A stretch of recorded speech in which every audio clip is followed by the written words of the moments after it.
Bueno, entonces ahora estamos a su disposición para cualquier pregunta. Vamos a establecer el sistema de tarjetas. Si alguien considera que no se ha leído bien su pregunta o que hemos omitido alguna cosa, pues que levante la mano y la diga en alto, o sea que no tenemos ningún problema. ¿De acuerdo? Vale.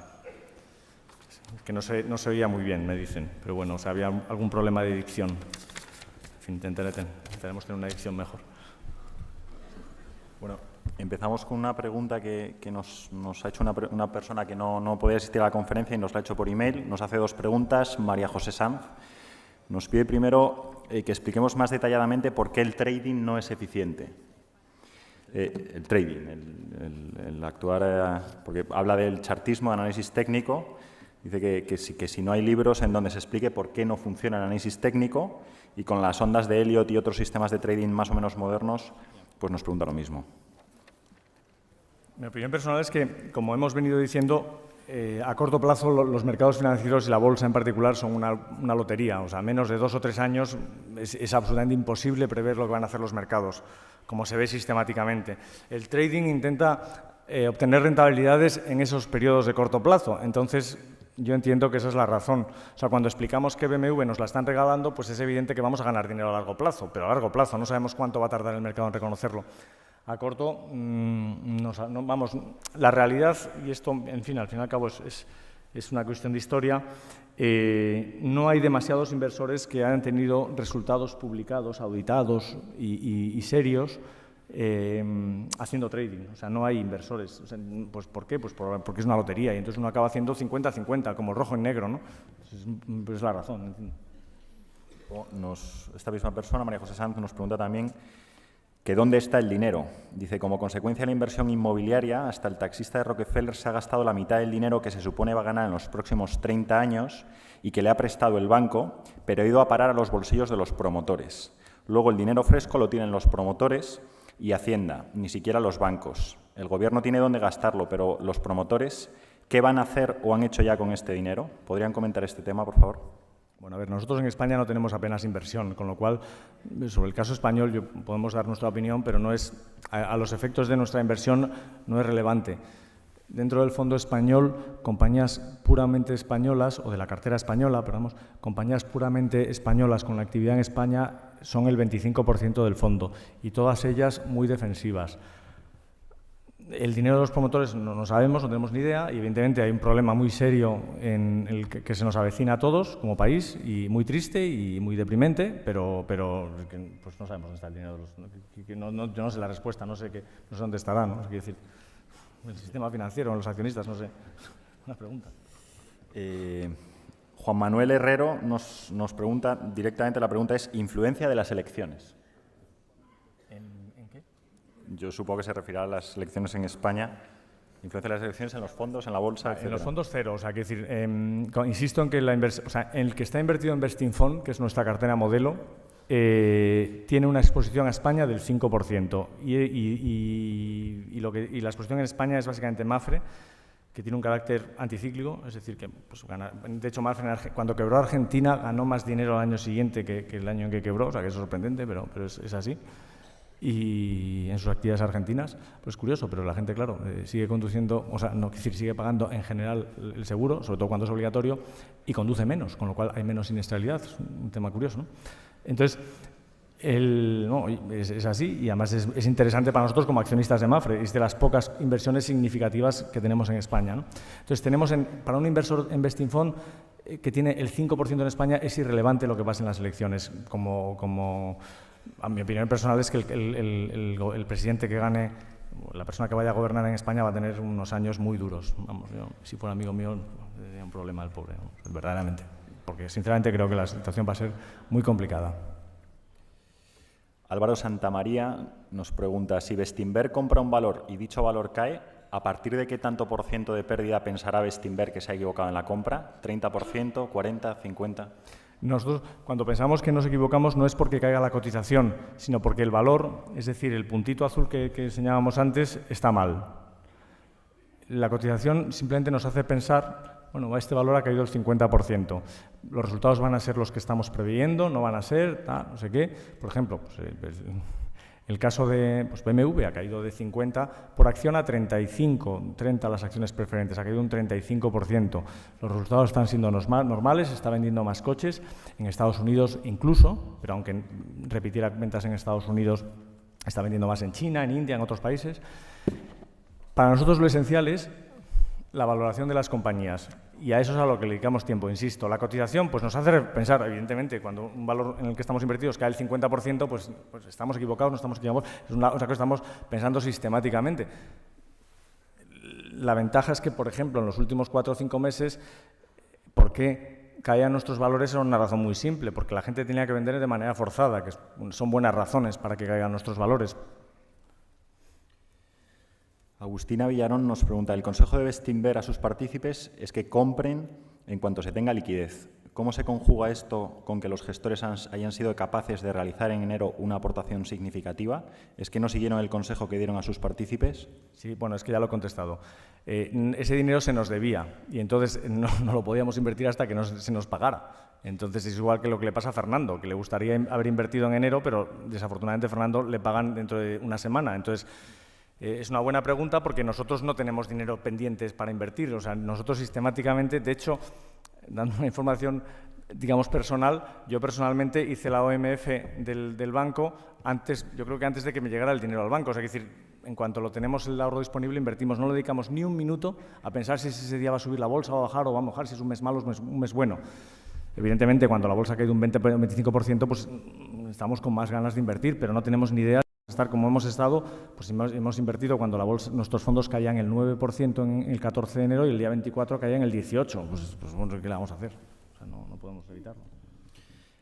Félix Ferreño pregunta, ¿qué previsiones hay de que suba la cotización del dólar? ¿Qué relación tiene la cotización actual con la crisis de la subprime? Bueno, nosotros en general no tenemos predicciones ni perdemos demasiado tiempo en estimar lo que pueden hacer las monedas, ¿no? Como decía Warren Buffett, nos parece que es llevar un exceso de equipaje, predecir lo que va a hacer el dólar, el petróleo y demás, pues en general, nadie ha sido capaz de predecirlo de manera acertada durante 20 o 30 años y sí ha habido gente que ha ganado durante 20 o 30 años dinero con la renta variable, ¿no? Dicho esto, cuando se producen movimientos tan fuertes como un dólar que se ha ido de 0,82 en el año 2000 a 1,48 ahora, y siendo una economía que desde nuestro punto de vista es pues razonablemente más flexible que el resto y una economía bien diversificada y demás, nosotros nos entran ganas de comprar cosas en dólares y más que comprar compañías en América me estoy refiriendo a comprar sociedades europeas que tienen una base importante allí. Un ejemplo es Corporate Express, que el 70% de las ventas son en dólares. Sin que esto sea una estimación de que el dólar vaya a subir, tenemos varios ejemplos de que se pueden hacer más cosas en Estados Unidos con una cantidad de dinero X de lo que se pueden hacer en España. Concretamente, una empresa nos decía que había una fábrica que lo costaba menos dinero en Estados Unidos que en España, ¿no? Tendemos a pensar que la corrección del dólar puede estar cercana a su fin, pero sin que esto sirva de precedente, porque ya digo que no ni tenemos modelos econométricos ni perdemos demasiado tiempo en estimar eso. Bueno, la relación que pueda tener el subprime con el dólar, pues realmente al final es un tema de confianza en la moneda y un tema de poder adquisitivo. El subprime ha sido una cosa en la que el señor que prestaba el dinero del señor que recibía el préstamo, pues había 7 intermediarios en medio, ¿no? Entonces supongo que con nuestra perspectiva austríaca o de la economía austríaca de la vida, supongo que esos señores que se hayan equivocado, pues tendrán que asumir su pérdida y punto. El impacto, pues me parece que se cuantifica en 450.000 millones de dólares y yo de memoria creo que el PIB americano son 13.000 billones, con lo cual estamos hablando de un impacto que no es demasiado alto. A mí no me parece que eso tenga demasiada relevancia en la cotización del dólar a medio plazo. Lionel Ortola hace 2 preguntas. ¿Cómo pueden aprovechar las compras de valores que han estado muy baratos si tienen salidas netas? ¿Cómo pueden aprovechar las compras de valores que se han quedado muy baratos si tienen salidas netas en los fondos? Bueno, lo he explicado antes, porque en estos 6 meses, por ejemplo, nos han hecho 6 OPAs en 6 compañías. Entonces, lo que hacemos es vender una compañía que pensamos que solo tiene un potencial del 40 o 50% y comprar compañías que tienen un potencial del 100%. Con eso automáticamente aumentas el potencial del fondo, independientemente de eso es que eso es lo que hacemos todos los días, independientemente de que haya salidas, entradas o estabilización en el dinero que tenemos. Por eso ya no somos accionistas de Telefónica o accionistas de una compañía que empieza por A. Es decir, son compañías que pensamos que valen más, claramente, pero lo que tenemos en la cartera vale más que eso, más que esas compañías. Entonces, bueno, pues nuestras decisiones de compra y venta son independientes de la entrada y salida de dinero. Esa pregunta a mí me lleva a que cuando nosotros decimos que lo que hay que hacer es invertir en momentos malos, la pregunta está bien hecha, ¿no? Es para eso. Nosotros ya lo hacemos, pero en la medida en que la gente suscribiera a los fondos cuando las acciones cuando los fondos están bajos, nos permitiría comprar más de esos valores que han caído. O sea que se agradece la ayuda en esos momentos malos de suscripciones, ¿no? De hecho, esta misma pregunta, ¿piensan cerrar algunos fondos para preservar los partícipes del pánico vendedor? No, pero la verdad es que cerrarlos no, pero alguna vez nos han preguntado si pensamos quitar las comisiones de reembolso y siempre hemos dicho que pensamos es endurecerlas. Y visto lo visto, yo creo que sí que vamos a endurecerlas, porque es muy triste, pero psicológicamente el cliente, sobre todo el más nuevo, pues tiende a vender cuando caen los fondos. Y a nosotros, pues hombre, primero por él, porque bueno, toma una decisión que desde mi punto de vista es la contraria a la que hay que tomar, pero después porque al resto de partícipes podría llegar a perjudicar en un momento dado. Normalmente, afortunadamente, no lo hace porque tenemos carteras bastante líquidas. Entonces, la tendencia probablemente sea que después de que dentro de un par de años es muy probable que aumentemos las dificultades para salir del fondo. Y como todo el mundo sabe, nosotros jamás hemos hecho publicidad y no le hemos dicho a nadie que, bueno, hemos dicho lo que hacemos y el que quiera y le guste lo que hacemos invierte con nosotros. Pero lo que nos gusta es un poco de fidelidad, que en general estamos muy contentos porque los reembolsos que hemos tenido han sido bastante pequeños, por lo visto, por lo menos en relación con los que han tenido la competencia. Pero verdaderamente la tendencia nuestra sí que va a ser a intentar endurecer las condiciones de salida y que la gente lo piense muy bien para entrar y que luego esté el tiempo que haga falta. Porque si no es que no ha entendido lo que estamos haciendo. Y entonces, pues, si no ha entendido lo que estamos haciendo, nos vamos a acabar encontrando y teniendo un problema con él tarde o temprano. Y la tercera pregunta de este cliente es ¿qué pensamos de CAF? De construcción. Pues, hombre, tenemos el 5,5% del fondo español, entonces, bueno, pues eso lo dice todo, ¿no? Yo creo que ahora mismo es nuestro sexto mayor valor en bolsa española, ¿no? Pues, bueno, es un valor que, bueno, haciendo un poco de excepción, somos accionistas desde hace 15 años en CAF, hemos comprado a 15 y está a 280, o sea, hemos multiplicado por 20 en estos 15 años y seguimos pensando que está barato. Es un ejemplo curioso de que en un valor, a pesar de obtener negociaciones importantes, y como bien decía Peter Lynch en su día, no necesariamente se encuentra caro. Pensamos, evidentemente, porque somos accionistas y lo tenemos en cartera, que vale más. Bien es cierto que a lo largo de los años alguna acción hemos vendido, porque no es lo mismo a 13 que a 300, pero nos sigue encantando y nos parece una de las mejores compañías españolas. J.A.M. pregunta, ¿por qué no reembolsan los fondos en base al valor, a partir de ahora precio objetivo, en lugar de hacerlo en base al precio? No, porque entonces las suscripciones tendrían que ser al precio del valor también, entonces claro, sería injusto para el que suscribe también. Ernesto Alonso de Miguel nos pregunta, la visión de mercado que ustedes tenían hace un año en referencia a sectores, ¿cómo ha variado al día de hoy? ¿La referencia de sectores? La visión de mercado en relación a sectores. Nosotros no es que no hacemos ese planteamiento, nosotros miramos compañía a compañía y si nos gusta la compañía y nos parece que está infravalorada, pues invertimos. No hacemos análisis sectorial, salvo excepciones honrosas como pues, el sector inmobiliario en España, el sector financiero en España, el sector financiero global. Salvo cuando lo vemos muy claro, somos relativamente agnósticos con invertir más o menos en un sector o en otro. Eso es el criterio.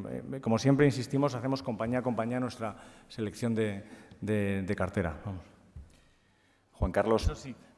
Lo que sí intentamos ser prudentes en no acabar con el 70% del fondo en compañías químicas, ¿no? O sea, que tampoco hacer barbaridades, ¿no? Es una cosa razonable. O sea, que si encontramos, pues la verdad es que ahora, por ejemplo, con Ciba, Clariant y otras compañías de química especializada, pues tenemos, no sé, un 15% del fondo en química especializada.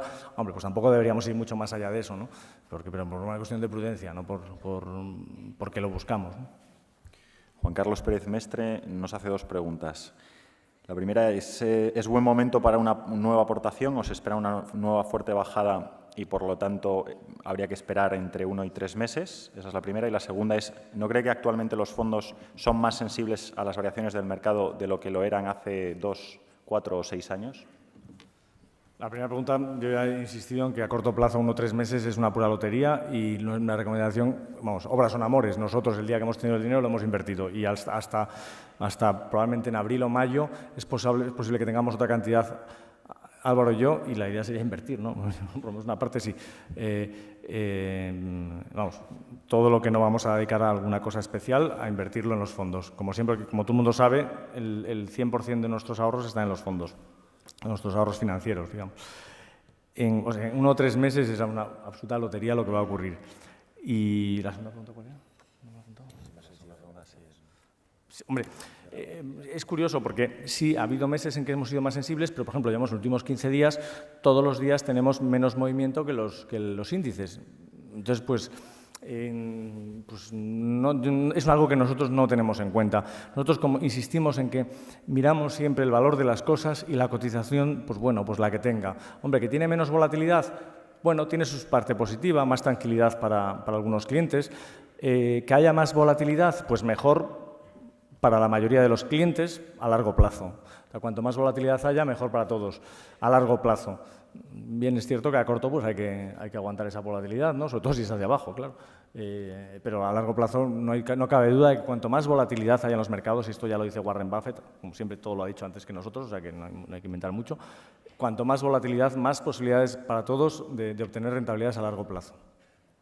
Un poco en esta línea, Vicente Mateos pregunta, ¿de qué nos ha servido saber con tanta antelación que hay una crisis crediticia si esta nos ha estallado entre las manos? Luego comenta, ustedes siempre han dicho que no hay un momento idóneo para entrar en renta variable, que cualquier momento es válido.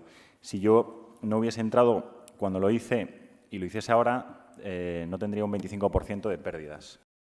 Lo que quiero decir es que la experiencia nos ha demostrado que en cuanto tenemos los primeros síntomas de una crisis, el dinero al cajón, ya que su conocimiento no nos evita sus perjuicios.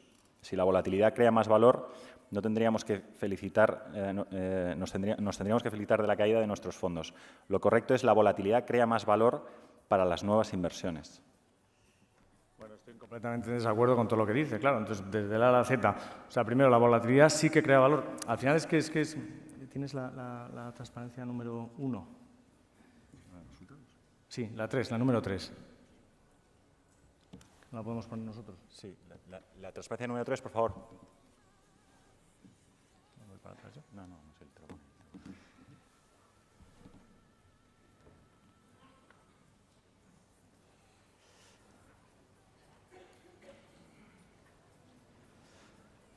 Bueno, a ver. Sí, la siguiente. La tengo con la 4, vale, sí. Hombre, yo sinceramente creo que obras son amores. La volatilidad, claro que crea valor. Si no hubiera habido volatilidad en los mercados, si los índices hubieran subido un 6% al año, pues hubiéramos tenido un 6% de rentabilidad todos. Bueno, en España, de hecho, han subido un 13%. Gracias a la volatilidad de los mercados, a que ha habido momentos de caídas del 25%, del 10%, subidas del 50%, caídas del 20%, en fin, gracias a todo eso, los que llevamos invertidos desde el año 93 hemos obtenido un 20% de rentabilidad en España en nuestra cartera, en periodos en los que ha habido pues, 6 años de caídas de mercado. Es cierto que en estos últimos 6 meses las cosas no han ido demasiado bien. Insisto que 6 meses es una lotería. Si no empezamos a hablar de 2 o 3 años, uno se tiene que replantear si quiere estar invertido en nuestros fondos. Si no tiene ese horizonte temporal mínimo, sinceramente, pues no debe estar invertido en un fondo de renta variable. Además, no solo eso, sino que ya en España se empieza a ver que sí que está siendo efectivo no haber estado en el sector inmobiliario y y financiero en general. De hecho, bueno, pues estamos en los primeros 25 días del mes pues obteniendo casi un 6% mejor de rentabilidad en bolsa española. Hombre, en los 5 años antes de 2006 hemos obtenido, pues eso, un 38, un 29, un 27, un 37. El año pasado hemos obtenido la misma rentabilidad que la bolsa. Bien es cierto con un primer semestre muy bueno y un segundo muy malo, pero hemos obtenido la misma rentabilidad que la bolsa. Ahora llega la bolsa y cae un 12% o un 15, un 14% a día de ayer y nosotros caemos el 8%. Hombre, quiero decir, ganar todos los días nos gusta a todos, pero es que hay que estar preparados para que cuando vengan las cosas mal dadas, aguantar un poco. Y el que no esté preparado, pues evidentemente no está capacitado para invertir en bolsa, entiendo. Y de hecho, muchos clientes no han sido capaces de aguantar y es absolutamente comprensible. O sea, no obligamos a nadie a invertir, pero explicamos muy claramente que ahí puede haber momentos de caídas. Nosotros, sinceramente, creemos que es la mejor manera de invertir y lo estamos explicando de varias maneras, ¿no? Cada uno tiene, por supuesto, libertad para pensar que no es así. Un poco en la misma línea, María del Pilar Camblor dice, cuando baja la marea es cuando se descubre quién nada desnudo, Warren Buffett. Las más altas rentabilidades desde 1998 no ocultan grandes pérdidas desde el pasado verano. ¿Es que no tienen mecanismos de protección? ¿Por qué vamos a la deriva? Bueno, o sea, lo de ir a la deriva me parece verdaderamente una falta de análisis de lo que hemos hecho en estos 15 años. No sé cómo no sé, francamente. Si resulta que, como indicamos aquí, subimos en los últimos 6 o 7 años un 10, un 15, un 20, 31, un 11% por encima del mercado. Resulta que cae el mercado en el primer año que cae, por lo menos año temporal, en 2 meses estamos con una caída del mercado del 14, del 12, 13, 14%, nosotros cayendo el 7%, estamos ya creando valor en la caída también, y eso que estamos empezando, porque verdaderamente creo que el índice general español va a tener bastantes problemas de aquí a un tiempo y nuestros valores, afortunadamente, están ya empezando a demostrar su solidez día tras día, porque no están involucrados en lo que está pasando aquí. Entonces, francamente, pues no sé, es que los datos están ahí, yo más no puedo decir. O sea, sí es cierto que hemos tenido 6 meses malos, claro, evidentemente, pero insisto en que para obtener ese 20% de rentabilidad no es que hayamos tenido 6 meses malos, hemos tenido caídas del 8, del 3, del 9, del 12, hemos tenido 3 trimestres de caídas en el año 99 seguidos, o sea, que es que por supuesto que hay que estar dispuesto a pasar 6 meses malos, insisto, aunque el que no esté dispuesto a pasar 6 meses malos, pues tendrá que tener el dinero al 4% en el banco, como decía el señor hace de la pregunta anterior, pues sí, pues ahí estará. Lo malo de eso es que cuando ese señor quiera volver con nosotros habremos subido un X% y la subida más fácil, que es la que viene ahora, se la habrá perdido. La subida con menos riesgo, que es la que viene ahora, se la habrá perdido. Bueno, pues eso, cada uno toma las decisiones que tenga que tomar, ¿no? Que es un caso parecido al del año 99. La deriva del año 99 fue casi peor que la de ahora, porque nuestros fondos cayeron un 10%, pero hubo gente, y el mercado subió muchísimo, y hubo gente que tuvo revalorizaciones del 500% comprando Terra, Indra, Sogecable y otras compañías.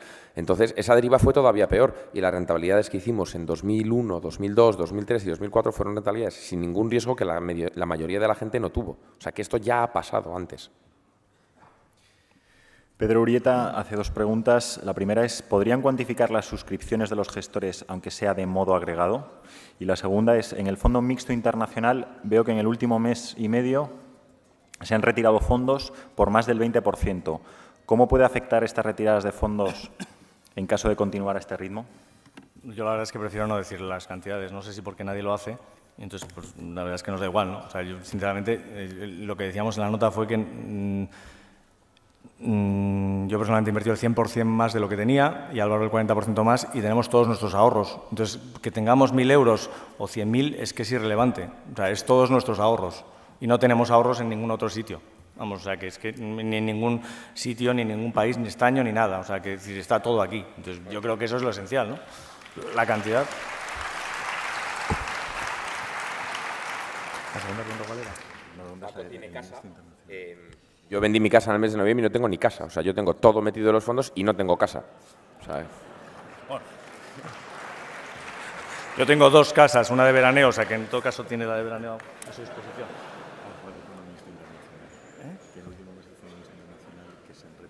Ya. Sí, no, en cuanto a los reembolsos netos desde agosto, porque vamos a ver mes a mes, han sido del 7,5% del total gestionado en aquel momento. Curiosamente, del fondo que más reembolsos ha habido, de ese 7,5%, que han sido 492 millones de euros, El 291 millones, cosa que a mí me sorprende, visto esto, han sido en Bestinver Bolsa. O sea, es decir, 2/3 de los reembolsos netos han sido en Bestinver Bolsa. Esos son los datos. Yo entiendo que la gente le ha cogido miedo a la situación española. Evidentemente, pues lo venimos diciendo desde hace años, desde hace demasiados años probablemente. Podríamos haber aprovechado un poco más la burbuja, pero no la hemos aprovechado. Y a mí me ha sorprendido que haya habido tanto reembolso en Bestinver Bolsa. Sinceramente, para todos aquellos que tengan inversión en Bestinver Bolsa, nosotros hemos hecho en enero la suscripción y las hemos hecho al 70-30, o sea, Bestinfond, Bestinver Bolsa y Bestinver Internacional. Sinceramente, creo, cuando decimos que pensamos que Bestinver Bolsa vale un 80% mal, es que lo pensamos de verdad, o sea, que no nos estamos inventando. Mafre, Repsol, etcétera, de ahí para abajo, Corporación Alba, Ebro, son verdaderamente compañías que pensamos que entre todas ellas, CAF, valen una cantidad sustancial a la cotización actual. Entonces, bueno, pues estamos un poco sorprendidos de los reembolsos en Bestinver Bolsa, porque incluso han sido más, teniendo un comportamiento mejor que los otros fondos. Bueno, pues no podemos decir más que el potencial está ahí y yo creo que en Bestinver Bolsa, desde el año 99, en que caímos un 10%, no tiene tanto potencial de revalorización como ahora. No con compañías, digamos, con actividad en España, sino con compañías exportadoras, Acerinox, Viscofan, en fin, ese tipo de compañías que no venden nada en España, con compañías portuguesas, muy buenas compañías todas ellas, y con compañías muy defensivas españolas. Magín Torruella nos dice, esta teoría según la cual a caídas superiores al 10% se cumplió también en los periodos 2000, 2002, 2001, 2003 y 2002, 2004, que son los años de la caída. Sí, bueno, la peor caída en el Fondo Internacional pues, fue en ese momento. La verdad es que de las fechas exactas habría que ver y llegamos a tener un 40 y tantos %. Y luego la revalorización, el valor liquidativo se situó en 6 euros y 2 años después pues, estaba en 3 años o 4 después estaba en 18 euros. Estamos hablando de triplicar el valor liquidativo en Bestinver Internacional. Sí, en general sí. O sea, ha habido momentos en que ha sido más rápida y otros momentos en que no ha sido tan rápida, pero en general esas revalorizaciones también ocurrieron en aquellos años porque han sido los años de nuestras mayores caídas en Bolsa Internacional. Claro que hubo esas recuperaciones. José Bernardo Lozano nos dice el 20% de rentabilidad anual se ha conseguido en época de bonanza. A partir de 2009 se prevé cierta caída internacional del mercado. ¿Tienen previsto caídas importantes en las bolsas? Ese 20% se ha conseguido en una época razonablemente buena en España, en la que, como se ve, el índice general en estos últimos 15 años se ha revalorizado un 13%, en la parte de abajo donde pone IGBM, 13% anual. Nosotros hemos tenido un 20% anual. Lo hemos hecho un 7% mejor que el índice. Nosotros lo que intentamos es pues, obtener unas rentabilidades superiores a los índices del 5, 6, 8%, lo más que podamos, evidentemente. ¿Por qué estamos recomendando solamente un tercio en España desde hace 2 años? Porque pensamos, como hemos visto venir un poco las cosas, y hemos pensado que hay que tener algo en España porque encontramos valor, y encontramos valor suficiente para tener un 20% o 30% de la cartera, pero no para más de eso. Entonces, creemos que en España vamos a tener cuando hablamos del potencial, decimos en España tenemos un potencial del 80%, fuera de España del 130%. Evidentemente, pensamos que hay menos potencial en España. También es cierto, en los valores españoles, perdón, también es cierto que conocemos mucho mejor los valores españoles, o mejor, por lo menos algunos de ellos, o en general, que los valores globales, aunque solo sea porque estamos muy cerca de las compañías aquí. En vez de tener que tomar un avión de 2 horas, pues nos podemos reunir en nuestras oficinas sistemáticamente. Eso sí que crea algo de valor. Entonces, yo creo que entre unas cosas y otras, nuestra recomendación de 70-30 pues es razonable y las relaciones que vamos a obtener en España pues encajan con ese 70-30 que estamos recomendando, aunque siempre pues hay comentarios, bueno, es que me habéis dicho 70-30 y luego resulta que el fondo español sube más, luego menos. Eso es imposible de prever. Aquí indicamos que pensamos que hay más potencial de revalorización en la cartera internacional que en la española, pero a lo mejor en el próximo año y medio pues sube un 20% la española y un 15% la internacional. Eso es absolutamente que se nos escapa. Aquí jugamos con probabilidades, certezas no hay ninguna. Herrero nos hace 2 preguntas. La primera es, ¿cuándo podremos operar online suscripciones, reembolsos, traspasos a través de la web? Y la segunda, ¿está ya descontado en el IBEX y en el Eurostock la posible recesión americana? ¿La contestas tú? Bueno, sí, ¿cuándo se podrá operar en la página web de Bestinver? Pues estamos trabajando en ello, llevamos trabajando unos meses porque al final tenemos que conjugar dos factores. Uno, desde luego, que sea un sistema muy seguro y otro que sea un sistema muy cómodo. Entonces, bueno, yo creo que esperamos tenerlo listo para antes del verano. En cuanto a si la recesión americana está descontada o no, pues nosotros entendemos que si no está descontada del todo, mucha parte sí, ¿no? Es decir, que no estuviera descontada querría decir que que tendríamos una caída del PIB del 4 o el 5%, que probablemente eso no es lo que estuviera descontado. Pero claro, cuando la bolsa cotiza, nuestro fondo cotiza a 6 veces beneficios, se pueden dar situaciones como a la que se dieron en el año 99. Y yo creo que tenemos una transparencia en anexos, en la que la bolsa cae y me parece que ponemos que Mafre sube un 150%, mientras que la bolsa cae, ¿no? Yo creo que si lo peor no lo hemos visto ya, se puede producir el escenario de que nuestros fondos suban con la bolsa cayendo, porque estamos en niveles de PER ya muy bajos.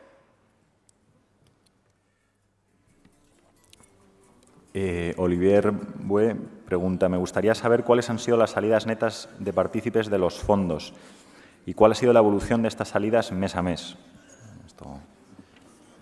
Bueno, eso yo creo que si quieres te pones en contacto con nosotros y mañana te lo decimos porque no sé si tenemos el dato aquí para mes a mes. Salidas de partícipes, sí. Teníamos 37.000 partícipes en agosto, ¿no, Nacho? Corrígeme. Teníamos 37.000 partícipes y ha habido 7.000 salidas netas. O sea, que ha habido, en general, más salida de pequeño inversor que de gran inversor en los fondos. Ha habido más salida de partícipe que de dinero. Carlos Gorordo nos pregunta por qué los reembolsos que antes hacían en 3 días ahora tardan como mínimo 5.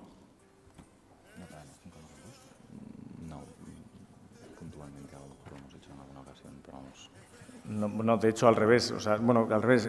Quiero entender, y si no, nos corriges, porque la directora de Administración está enferma hoy y no ha podido venir. Mañana otra vez tenemos. La idea es que los reembolsos eran al día siguiente. Y lo único que hemos hecho en algunos casos, cuando ha habido mucho reembolso en enero, es hacerlo en 3 días, que es lo que marcan los estatutos y que estábamos haciendo, digamos, un favor al cliente haciéndolo al día siguiente. Entonces, lo retrasamos a 3 días de fecha de valor. Creo que esa es la actuación que hemos hecho. Pero yo os derogaría que si nos lo preguntas mañana, con exactitud te diremos exactamente los días de reembolso. Jaime Segarra nos pregunta cómo ha evolucionado desde noviembre de 2007 el número de partícipes y de capitalización de Bestinfond y a partir de qué número de partícipes y o capitalización considerarían Bestinfond inviable.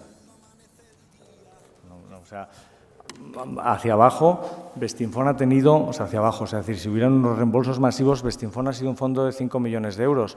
Digo, perdón, sí, 5 o 6 millones de euros cuando empezó en el año 93. Pues ¿por qué no vamos a volver a 5 millones de euros? Nosotros no nos marcamos objetivos, ganaríamos un poco menos todos y ya está. O sea, no nos marcaremos objetivos de tamaño, ni de crecimiento, ni de decrecimiento. Nosotros, el que confía en nosotros, confía en nosotros y el que no confía en nosotros. Afortunadamente somos un equipo pequeño que podemos tener cualquier tamaño, podemos asumir cualquier tamaño de cualquier fondo. Hacia arriba, que siempre ha sido el problema y probablemente lo acabaremos teniendo, especialmente si se cumplen los valores objetivos que indicamos aquí, es probable que tengamos el problema antes en Bestinver Bolsa, como siempre hemos dicho, en Bolsa Española. Siempre tendremos el problema antes en Bolsa Española que en Bolsa Internacional, por razones obvias, de 100 valores cotizando en España únicamente, ¿no? Aunque, evidentemente, no es el caso ahora con la enorme cantidad de valores interesantes que no estamos comprando en Bolsa Española porque hay otros más interesantes todavía. Antonio García pregunta por qué si el potencial de revalorización es tan importante no se apalanca en Bestinver Hedge Value Fund. Sí, estamos en ello. Y además, por petición del cliente, digamos. Bueno, nosotros pensábamos esperar algunos meses a que pues se fueran recuperando el fondo. Es un fondo que acaba de empezar y es un fondo que, por cierto, no podemos hablar de él demasiado, en el sentido de intentar comercializarlo por lo menos, pero simplemente explicar que ha empezado cayendo y, claro, un fondo que empieza cayendo, pues, hombre, digamos, endeudarlo encima, pues vamos a ser prudentes y vamos a esperar a que se recupere. Pero algunos clientes nos han comentado, oye, pues precisamente si ahora es el buen momento y está todo barato, es el momento. Quizás le hemos dado una vuelta y estamos en ello. Entonces, en cualquier momento, pues empezaremos a endeudar ligeramente el fondo, como bien dice este cliente. el hedge fund. Y luego, en relación a los fondos, al fondo de pensiones Bestinver, al fondo de pensiones de renta variable española, hay dos cuestiones. Eloy Beutein nos dice: ruego que ofrezcan un plan de pensiones limitado al mercado ibérico, al estilo de Bestinver Bolsa. Y don Julio Martín González nos dice: ¿piensan ustedes volver a tener un plan de pensiones de renta variable española como era anteriormente Bestinver Ahorro? Pues no lo teníamos pensado, pero tomamos nota. Y si cabe la posibilidad, lo haremos, evidentemente. Sí. Sinceramente, cuando hemos cambiado a que sean fondos globales, pues es porque pensamos que es mejor, porque hemos visto que la situación española pues, se complicaba y mejor tener fondos globales que no puramente españoles. Y, bueno, en cualquier caso nos lo plantearemos a ver si cabe la posibilidad. Jonathan Steven nos pregunta: ¿en qué se diferencian los fondos de SIA? SIA es una gestora que gestiona un fondo llamado Long Term Investment Fund, de los de Bestinver. Los fondos de SIA caen menos en las bajadas y suben más en las subidas. ¿Qué valor objetivo dan a Fuchs Petrolub, a Lapis, Virgin Media y McClatchy? A ver, SIA, vamos, si yo no tuviera fondo en Bestinver, probablemente tenía dinero en SIA porque además lo gestiona un conocido nuestro que es Walter Ser, que es una persona estupenda y que desde luego vamos, yo tendría dinero con él sin ninguna duda. Si ha caído más o sube más este año, último año, insisto, bueno, no lo sé. La verdad es que sí que iba muy bien el año pasado, no sé cómo ha ido en las caídas. Insisto, en un año, vamos, nosotros cuando nos viene algún fondo extranjero a presentarnos su historia, pedimos 10 años, si no, es que ni nos sentamos a hablar con ellos. O sea, menos de un año es una pura anécdota, una lotería. Pero en cualquier caso, vamos, yo personalmente conozco al Walter desde hace 10 años, o no, desde hace 15, de hecho me dio clase en Barcelona en el 87, y me parece una persona estupenda y está el dinero perfectamente con Walter y con SIA. A su socio no lo conozco, eso no, pero Walter desde luego sí. ¿La segunda pregunta era? La segunda pregunta es: los precios objetivos. Yo, sinceramente, prefería, hombre, hemos dado ya 4 valores, precios objetivos, preferiría no dar más. O sea, pues podemos decir que la media de revalorización de todos esos valores es superior quizás a la media del fondo, que estamos hablando de 140%, pues sí, probablemente, bueno, está en línea con el fondo, la media de ellos, pero preferiría no ser más concreto en fin, por razones obvias, ¿no? Félix Antonio González Hernández nos pregunta: ¿por qué han vendido Acciona y han comprado Criteria? Pues por lo que hemos comentado antes, porque por potenciales de revalorización, que es por la única razón por la que hacemos las cosas, porque pensamos que cuando vendimos Acciona a 200 y pico, pues tenía menos potencial de revalorización que Criteria a 5 euros, un poco en la línea con lo que hablamos. Es más de lo mismo, es una decisión más, como otras cualquiera que tomamos, incrementar el potencial del fondo. Antonio nos dice: ¿consideran en los momentos actuales posicionarse en valores bancarios españoles con diversificación geográfica de ingresos y beneficios, habida cuenta de sus buenos ratios ROE, PER y eficiencia normalizados y con las caídas últimas que se han producido? No creo que se refiere al Banco Santander y al BBV, ¿no? Bueno, pues no somos accionistas y la verdad es que lo hemos pensado y le damos vuelta, evidentemente, porque, como bien dice el señor, pues están diversificados en países, pero preferimos esperar. Preferimos esperar. Como hemos comentado, tenemos un fondo APER 8 en el que tristemente hemos tenido que vender Acciona, porque nos parece que obviamente está muy bien gestionada, y Telefónica, que también está razonablemente bien gestionada. Entonces, teniendo un fondo APER 8, comprar acciones de Santander y BBV nos va a costar un tiempo, pero es una decisión que analizamos constantemente. Un poco en línea, José María Ibáñez nos pregunta por qué las razones de estar en BMW no son aplicables, por ejemplo, al Banco de Santander. Porque BMW nos lo están regalando y el Santander todavía creo que no lo regalan. Vamos. Básicamente es la razón. Como ha explicado Álvaro perfectamente, en BBV estamos poniendo 30 y tantos euros por acción sobre la mesa y 20 y tantos euros están en la tesorería y en la financiera. O sea que literalmente nos están regalando la compañía de coches, que es la mejor compañía de coches del mundo con Toyota, cada uno en su... De hecho, sinceramente creo que es más difícil copiar BMW que copiar Toyota. Entonces, francamente, nos lo están regalando y Santander, bueno, pues está cotizando a PER 8, 9, como esté cotizando. No es un valor, un banco más del mundo, con el agravante de los bancos, que es que no se sabe lo que hay dentro de los bancos. Y como hemos dicho con los bancos españoles, después de un crecimiento del crédito del 25% en los últimos 7 años u 8 años, preferimos no saber lo que hay en las cuentas. O sea, es que hasta que no se vea claro. No tenemos ninguna necesidad de ser accionistas de nada. Somos accionistas solamente de aquellas cosas que vemos claramente. Sobre BMW también, Antonio Alvarado nos dice, ¿tan ineficiente es el mercado como para permitir un PER 2? ¿Qué otra explicación podría tener semejante gap entre precio y valor? Pues una buena pregunta, muy buena pregunta, porque intentamos dar alguna explicación y alguna respuesta, pero es que realmente no lo sabemos. O sea, realmente, bueno, tú estuviste en el Investor de Londres hace 10 días con ellos y, bueno, no sé, a ver qué opinas, o sea, porque realmente es complicado. Bueno, la verdad es que sin tratar de entenderlo mucho, las críticas que hacía la mayoría de los analistas que estaban presentes en ese día del inversor, pues era que tenía mucha exposición al dólar y que como el dólar estaba cayendo en una línea recta, pues que preferían esperar, aunque todos coincidían que la compañía estaba muy barata. En general, la gente tiene una tendencia a extrapolarle línea recta el pasado más reciente. Entonces, bueno, claro, no comprar BMW por el dólar, pues francamente, es decir, no lo entiendo, pero parece que es la razón principal, que es Grimen, ¿no? Bien, y también un poco con BMW, Juan Rodríguez nos pregunta cómo es posible que BMW tenga un PER 3 y los fondos alemanes pues no entren en el valor, ¿no? Y luego, a continuación, nos pregunta que si tenemos en cuenta que el PIB internacional y español puede afectar significativamente al PER de las compañías. Bueno, en cuanto al BMW, hombre, la verdad es que al final, si uno ve la composición de nuestra cartera internacional, el 80% está en Europa. Y no es casualidad. Primero es la cercanía y segundo, el mercado europeo es mucho más ineficiente que el americano, por ejemplo, que sería pues, la otra alternativa para nosotros de inversión. En Estados Unidos es mucho más difícil obtener buenas rentabilidades que en Europa porque hay mucha más gente dedicada a la inversión. Es la cuna de la economía del mercado y, lógicamente, pues la competencia es mucho más fuerte. En Europa, afortunadamente para nosotros, hay muchas más oportunidades que el mercado no se da cuenta de ellas. Es por la razón por la que los fondos de inversión alemanes o los bancos alemanes invertían en subprimes americanas en vez de en acciones de BMW. Pues es la única explicación. También es una compañía aburrida, es una compañía que la familia Quant tiene el 50%, que le importa un comino el corto plazo y la comunicación con los analistas de Londres, que son los que marcan un poco la pauta. O sea, que lo único que le importa es ganar a largo plazo cuota de mercado y que la marca BMW se mantenga durante los próximos 10-15 años. Suena familiar porque es exactamente nuestra visión sobre las cosas, ¿no? Pues encaja exactamente con la visión de las cosas y nuestra actitud a largo plazo.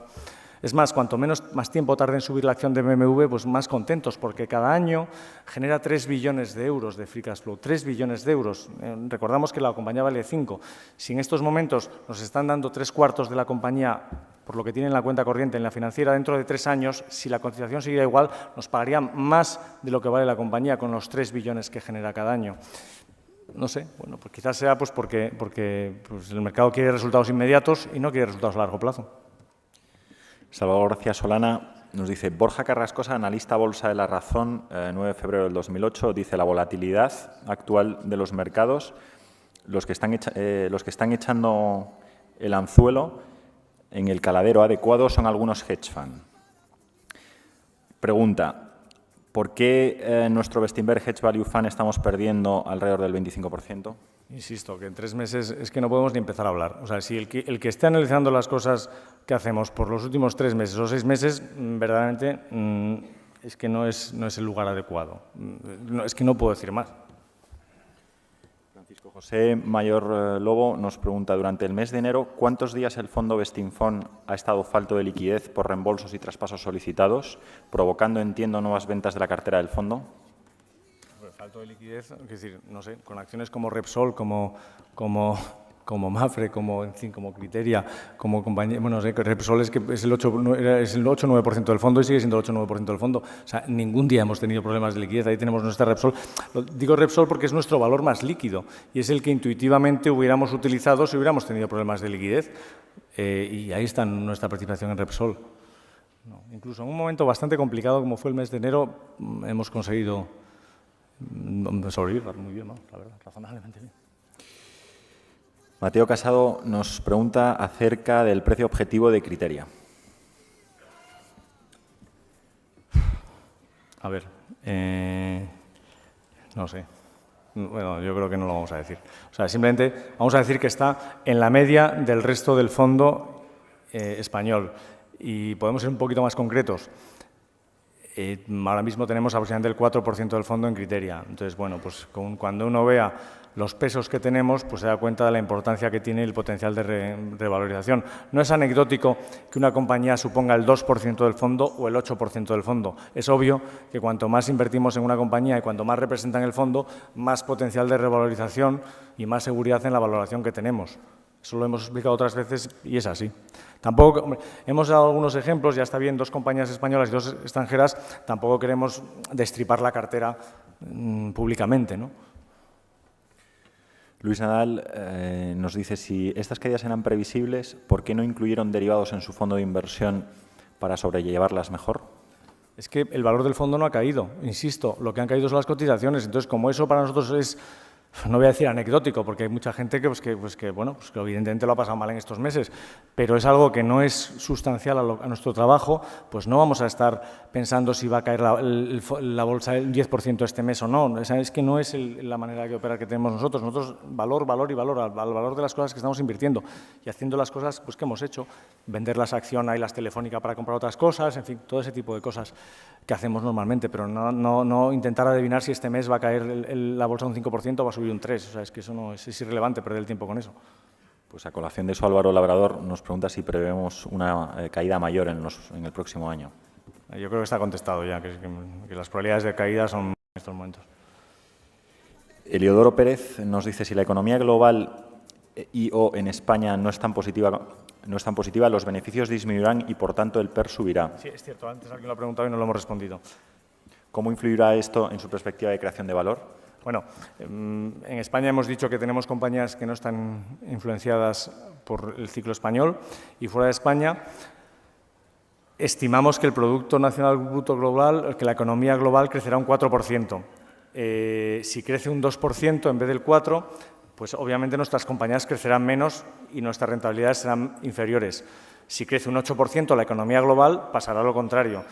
Vamos a asumir que crece un 3 o un 4%, que es la media histórica de los últimos 20, 25 años, y estamos tan tranquilos. Que un año será el 2, un año será el 2, otro año será el 5. Vamos a trabajar con eso. No podemos trabajar con cosas con mayores, o sea, con estimación precisa de qué va a hacer la economía global en un año determinado. En cualquier caso, nosotros somos muy conservadores en nuestras estimaciones. En el caso de BMW, lo ha explicado Álvaro perfectamente, la compañía dice que va a hacer un margen operativo del 10% sobre ventas. Cuando nosotros hablamos de esos 2-3 billones de free cash flow, no estamos pensando en ese 10% de margen que la compañía va a hacer y que siempre cumple lo que dice, sino estamos pensando en un 7-8% de margen. Es decir, es un margen conservador, es un valor conservador, un precio conservador de objetivo. Y eso lo intentamos replicar en todos los valores. Por ejemplo, valores cíclicos, vamos a decir, sector papelero, valores que suben y bajan los precios sistemáticamente. Pues si en estos momentos el precio de la pasta está a $800, pues a lo mejor ponemos un 20% de caída media en los próximos 6 años porque no es sostenible ese precio. Intentamos normalizar los precios a largo plazo de las cosas para no comprar las cosas en los picos, ¿no? Por ejemplo, un caso muy particular, el caso español, tenemos alguna compañía en España y invertimos porque pensamos que vale pues, un 80% más después de penalizar los beneficios un 40%, porque pensamos que no va a poder aguantar el nivel de resultados dado lo que va a ocurrir en España. Entonces, eso lo intentamos ajustar. Que a lo mejor cae luego un 45 o un 37, pues no sabemos, pues puede que el número preciso no lo podamos nunca saber. Pero la idea es lo que subyace, ¿no? Intentar ajustar a precios normalizados. Bueno, Enrique Hurtado insiste por qué no utilizamos derivados en momentos de crisis. Miguel Molina Teruel nos dice, esta crisis en España es duradera, 2008 y 2009 al menos. ¿Qué podemos esperar de ustedes, los que todavía tenemos fe? ¿Dónde van a invertir y qué valores liquidativos esperan en 1 o 2 años? Bueno, yo creo que la crisis va a durar más del 2009-2010, o sea, va a ser una crisis larga. Nosotros, sinceramente, insistimos en que pensamos que nuestros valores valen un 80% más en España y esperamos irlo reflejando poco a poco en los valores liquidativos.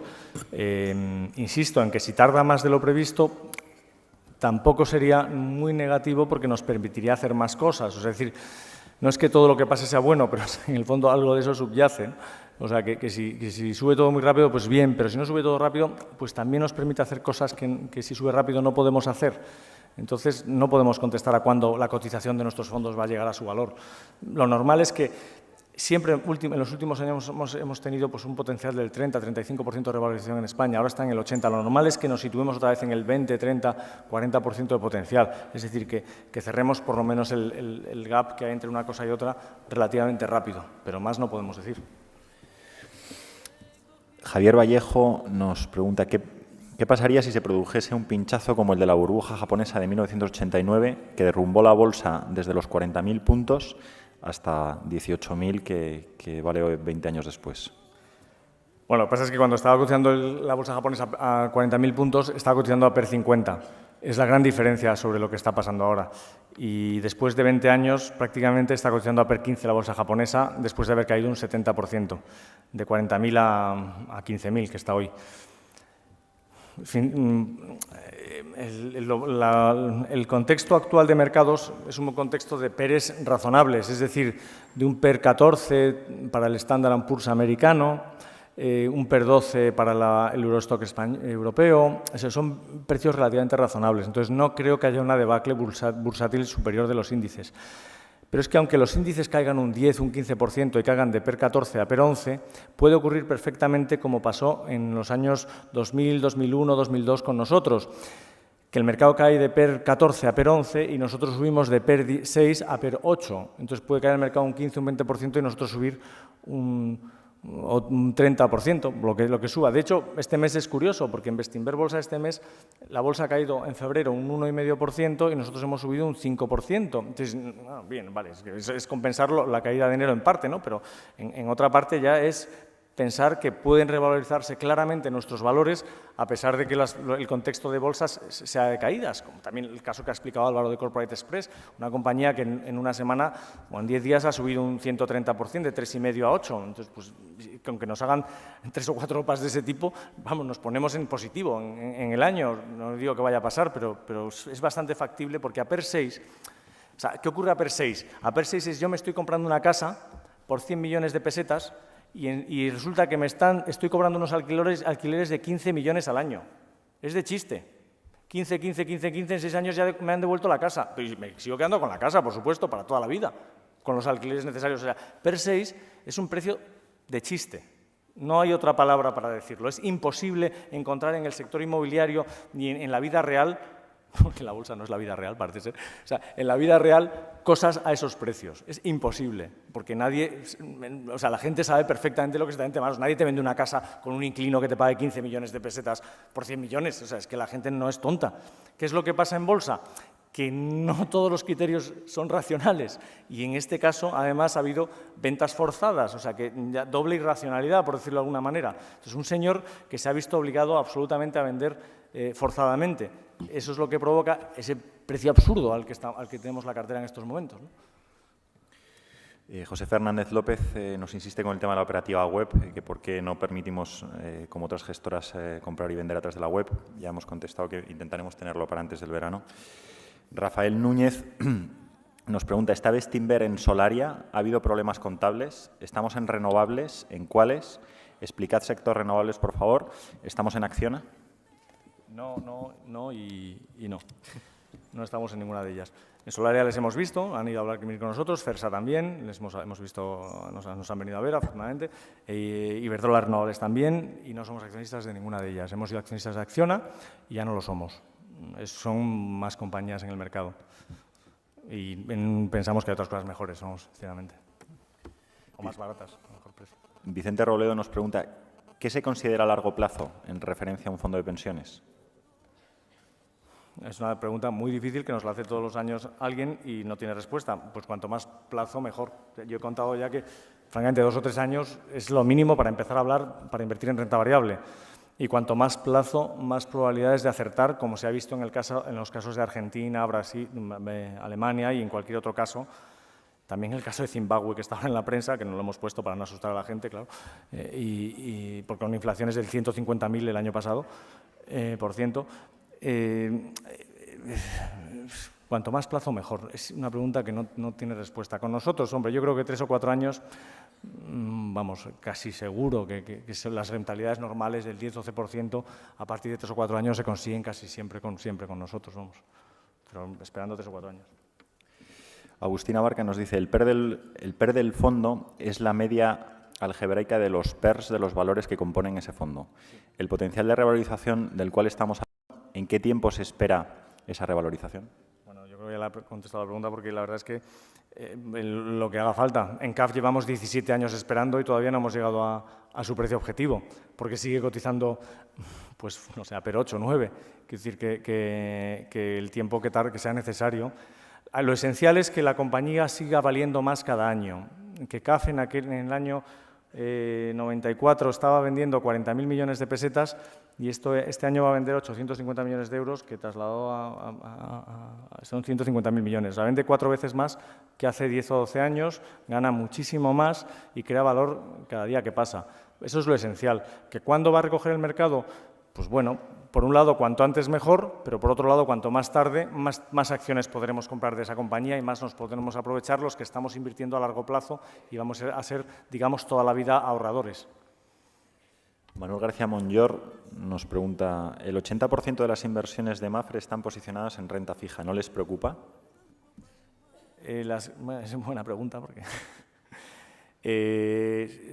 hasta cierto punto, porque lo que tienen las compañías de seguros es que, como se dice en inglés, machear, es decir, encajar el pasivo con el activo. Entonces, si tú tienes activos a 10 o 12 años que están indiciados, pues tienes tus activos de la misma manera indiciados y macheados. Entonces, es un problema de gestión. O sea, dependiendo de la duración de tu pasivo, tienes que tener una duración de activo similar. Entonces, en este caso, pues la renta fija es lo que mejor machea, no sé cómo decirlo en castellano, pero vamos, encaja con el pasivo que tienen. Es cierto que a lo mejor para otro tipo de inversores a largo plazo puede ser un cierto riesgo, pero en este caso pues les encaja. Eso es una situación particular de ciertas compañías de seguros, en ciertas ramas, no en todas. Irene Martínez nos dice, han hablado de un crecimiento global esperado del 4% en 2008. ¿No creen que la desaceleración de Occidente podría acabar afectando a China y a Asia? Si el crecimiento se frenara, ¿qué perspectivas estiman para sus fondos? Nosotros cuando hablamos del 4% es lo que dice el Fondo Monetario, que no es que sea santo de nuestra devoción, pero ha rebajado, bueno, pues es la estimación que hay, ha rebajado hace 15 días el crecimiento global del 5 al 4%, y lo ha rebajado precisamente por la recesión en Estados Unidos, y bueno, recesión o parón económico en Estados Unidos y en Europa. Entonces, el conjunto de la rebaja en Estados Unidos del 2,5 al 1 y en Europa también al 1, más la ralentización en China del 11 al 10 y así el resto de países, da una media del 4% de crecimiento. Insisto que eso puede ser el 3,5 y lo que ocurriría es que nuestros valores crecerían un poco menos. Ya nos gustaría que fuera el 4 o el 8, sea lo que sea. O sea, que decir, al final, lo esencial, y es un poco lo que sí que podemos añadir nosotros, de hecho yo estuve en China en abril y Álvaro va en este abril, y hemos analizado el caso chino, y es un caso interesante porque, hombre, ¿por qué fuimos allí? Pues fuimos a ver si ante una ralentización en Estados Unidos, no es que la preveyéramos, pero es que un poco fue por si acaso, China iba a ser capaz de compensar lo que estaba pasando en Estados Unidos. Es más, o sea, específicamente, si era sostenible el crecimiento que está habiendo en China, o si no, el Partido Comunista, las empresas, o sea, cómo funcionaba aquello. La realidad es que yo salí bastante convencido y estamos todos de acuerdo en que es muy sostenible lo que está pasando en China por dos factores.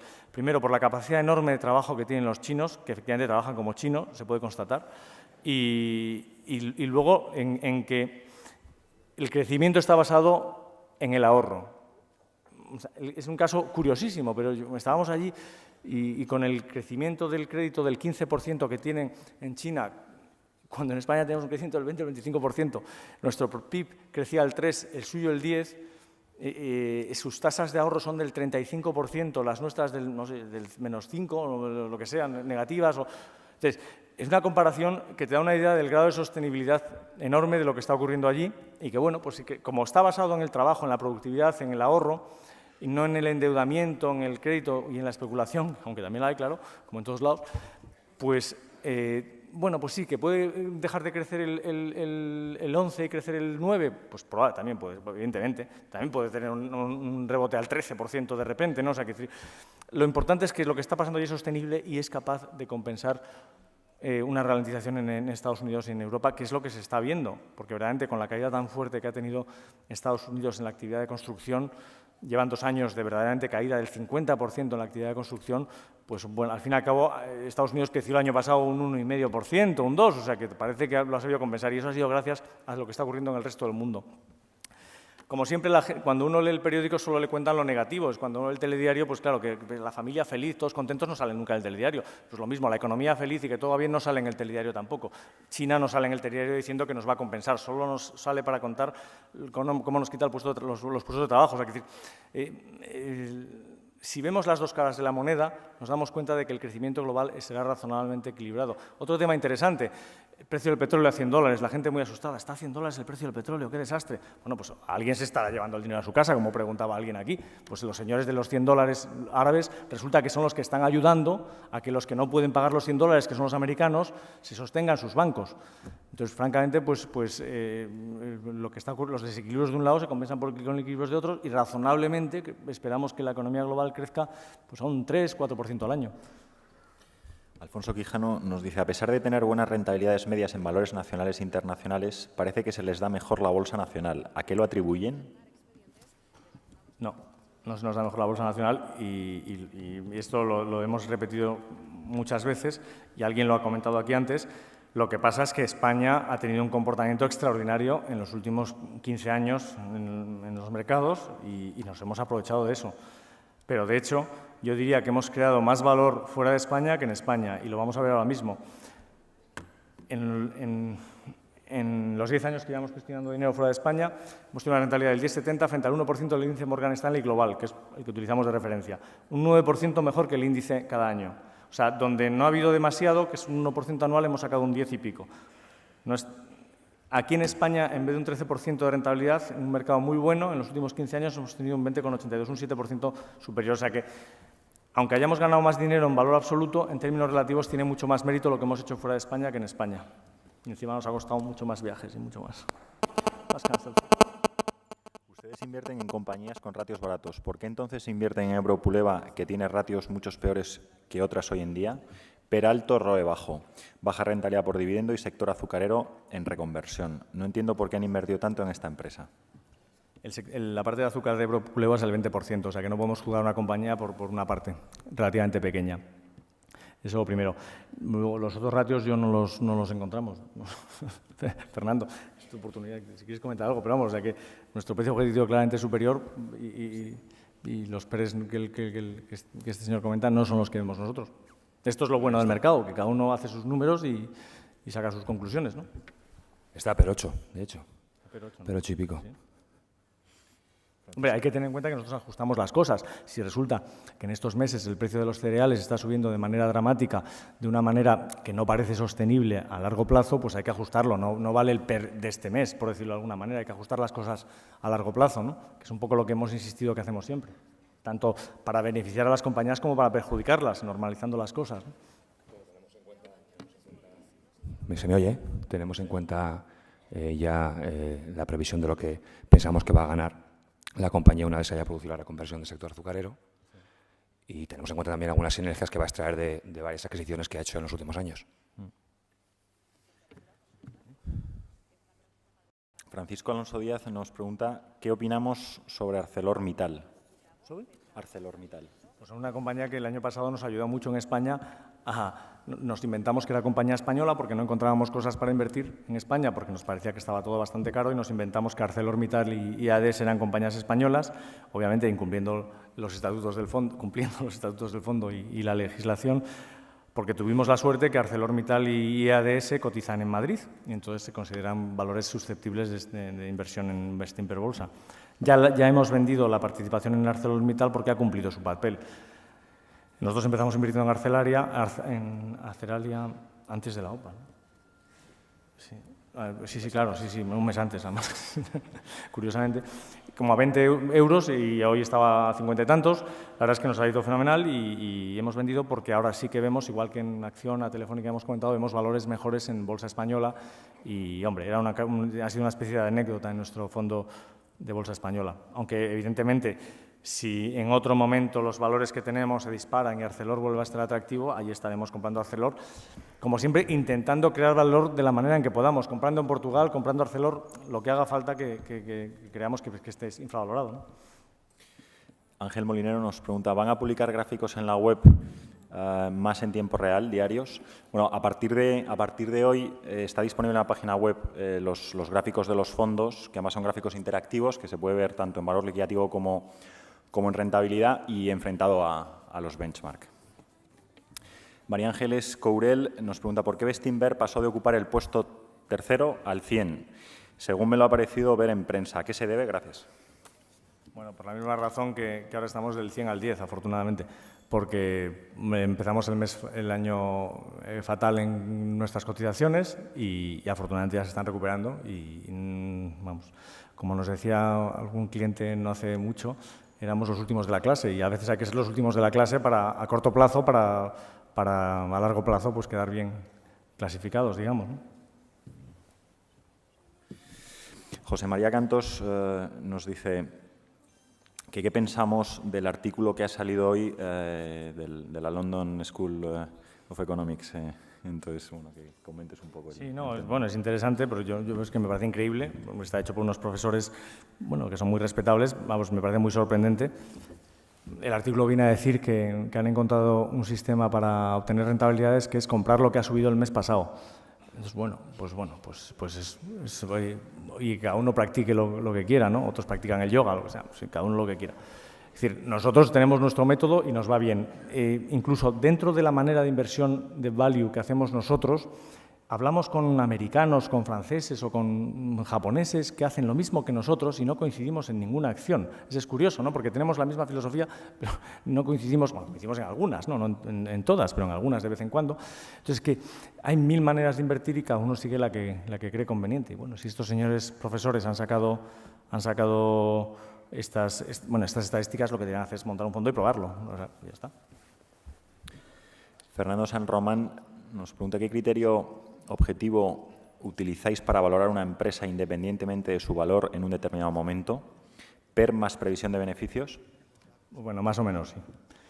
Hay un libro que recomendamos en nuestra página web de un profesor de la Universidad de Columbia que se llama Bruce Greenwald, que explica en su secreto, ¿no? A voces, ¿no? Pero explica en su capítulo de valoración básicamente cómo hacemos nosotros las cosas. Está muy bien el libro para todo aquel que quiera aprender, bueno, que hable inglés y que lea en inglés porque está en inglés el libro. Sí, básicamente lo que hacemos es un PER ajustado del beneficio normalizado. Francisco Sánchez nos dice, ¿piensa invertir en algún fondo nuevo en emergentes? ¿Qué opinan de los emergentes? El problema que tenemos para invertir en emergentes es que nuestro fondo global está PER 6. Entonces, si tenemos una compañía suiza gestionada por unos suizos o unos alemanes que es, bueno, razonablemente te puedes fiar de que están haciendo las cosas bien, que tienen a sus managers por todo el mundo gestionando, no tiene sentido para nosotros comprar una compañía en China o en Brasil o en Venezuela. Venezuela es bueno, claro. Tenemos alguna compañía brasileña porque cotizan en el Ativex y vienen a Madrid regularmente, entonces hacemos alguna excepción porque nos lo facilita la cercanía. Teniendo un 80% del fondo en compañías europeas a PER 6 es muy difícil invertir en países emergentes. Regalándote BMW o Conciba a PER 5 es muy complicado invertir en una compañía emergente, la verdad, porque entre otras cosas el 30 o 40% de las ventas de BMW son en países emergentes y lo mismo en CIBA. Entonces ya estamos expuestos al crecimiento de la clase media emergente que está ocurriendo. En esa línea nos pregunta Julián Martínez que por qué no invertimos un 10% en China, Rusia y Brasil. Está contestado. Cristina Cela nos hace dos preguntas. La primera, el crecimiento del PIB mundial en 2008 y 2009 viene sobre todo por China, India y demás emergentes. ¿Qué piensan de estos mercados y en particular de Brasil, China e India? Y la segunda es los vaivenes, no sé lo que dice aquí. Y los aviones extranjeros. Bueno, si quieres contestar la de China, que ya está contestada, pero vamos, de China, India y Brasil nos gusta, el que más nos gusta y que nos parece más sostenible lo que está ocurriendo es China, porque como hemos dicho está basado en el trabajo y en el ahorro. Y hay una estabilidad institucional importantísima, unas infraestructuras increíbles, que es absolutamente impresionante la cantidad de autopistas que tiene el país, o sea que es un país con una solidez en el crecimiento muy importante. En India y en Brasil, sin entrar en los detalles, pues cada uno tiene sus pequeñas pegas y es menos sostenible el crecimiento. De hecho, en Brasil crecen solamente al 4 o 5% en vez del 10 o 11% de China. La segunda pregunta era, los inversores extranjeros han huido de la bolsa española y de las small caps en particular. ¿Se equivocan todos? Bueno, no sé, algunos y otros no. O sea, es una pregunta que no tiene sentido, ¿no? O sea, no se puede decir que han huido los inversores extranjeros cuando Capital Group ha dicho hace 10 días que ha comprado el 5% de Inditex, ¿no? O el 4% de Inditex. O sea, y es que hay gente, hay de todo, gente entrando, comprando, vendiendo, un poco de todo. Lo que hay que intentar es valorar bien las compañías y rentabilizar a largo plazo, ¿no? Insisto en lo mismo.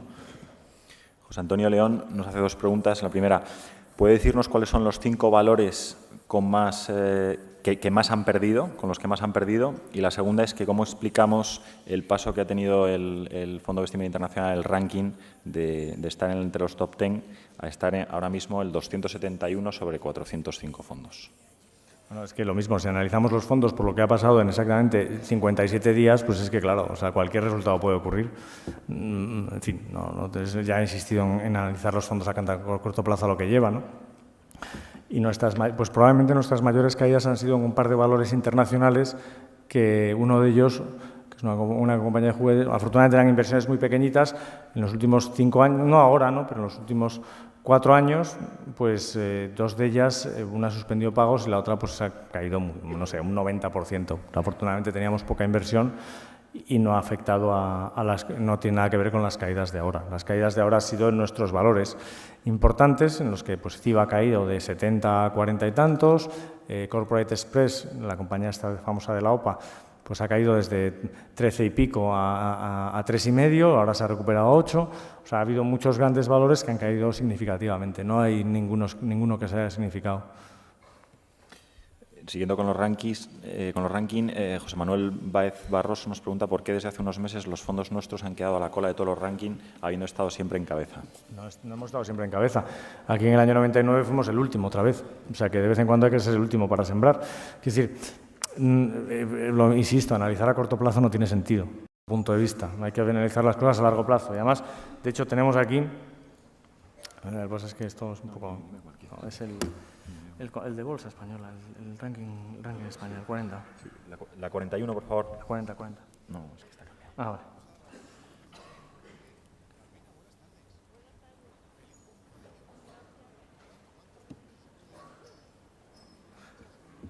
Bueno, vete leyendo otra mientras. Sí. ¿Qué previsión tienen para los tipos de interés en la zona euro al 4% y en Japón al 0,5%? No hacemos predicciones sobre los tipos de interés. Los tipos de interés dependen de una decisión política en general y las decisiones políticas normalmente son imprevisibles. Necesitamos la diapositiva 41, por favor. Isabel del Prado nos pregunta, ¿estamos en una corrección o en una crisis del mercado español e internacional? Primero, la pregunta anterior, hombre, al final, insisto, si uno mira los rankings cada 6 meses o cada mes o cada 2 meses, pues bueno, pues es que el análisis no lleva a ningún lado. Si lo miramos a largo plazo, pues estamos donde estamos. Pues bueno, pues en fin, y de hecho, estamos con esa rentabilidad en Bestinver Bolsa, habiendo sido el último de la clase un par de veces ya. Desde luego en el año 99 y en los últimos 6 meses, bueno, no sé si es el último de la clase, pero relativamente muy mal en rankings y a pesar de eso estamos ahí. Lo normal es que en los próximos 10 años tengamos otra vez una buena rentabilidad y estemos bien en los rankings con algunos años fatales. Bueno, la pregunta de Isabel del Prado era que si estamos ante una corrección o una crisis del mercado español e internacional. Yo creo que en español estamos de acuerdo que estamos en una crisis seria y en el mercado internacional pues una crisis, bueno, una corrección, bueno, es que es imposible saber, no es posible saber hasta qué punto hay un agujero en Estados Unidos, hasta qué punto el desmadre que ha habido crediticio es importante. Probablemente sea una corrección gracias a los factores estabilizadores ya comentados del resto de países emergentes, ¿no? Ramiro Fandiño dice, el argumento de mayor caída, mayor oportunidad, ¿no creen que debería manejarse con más realismo?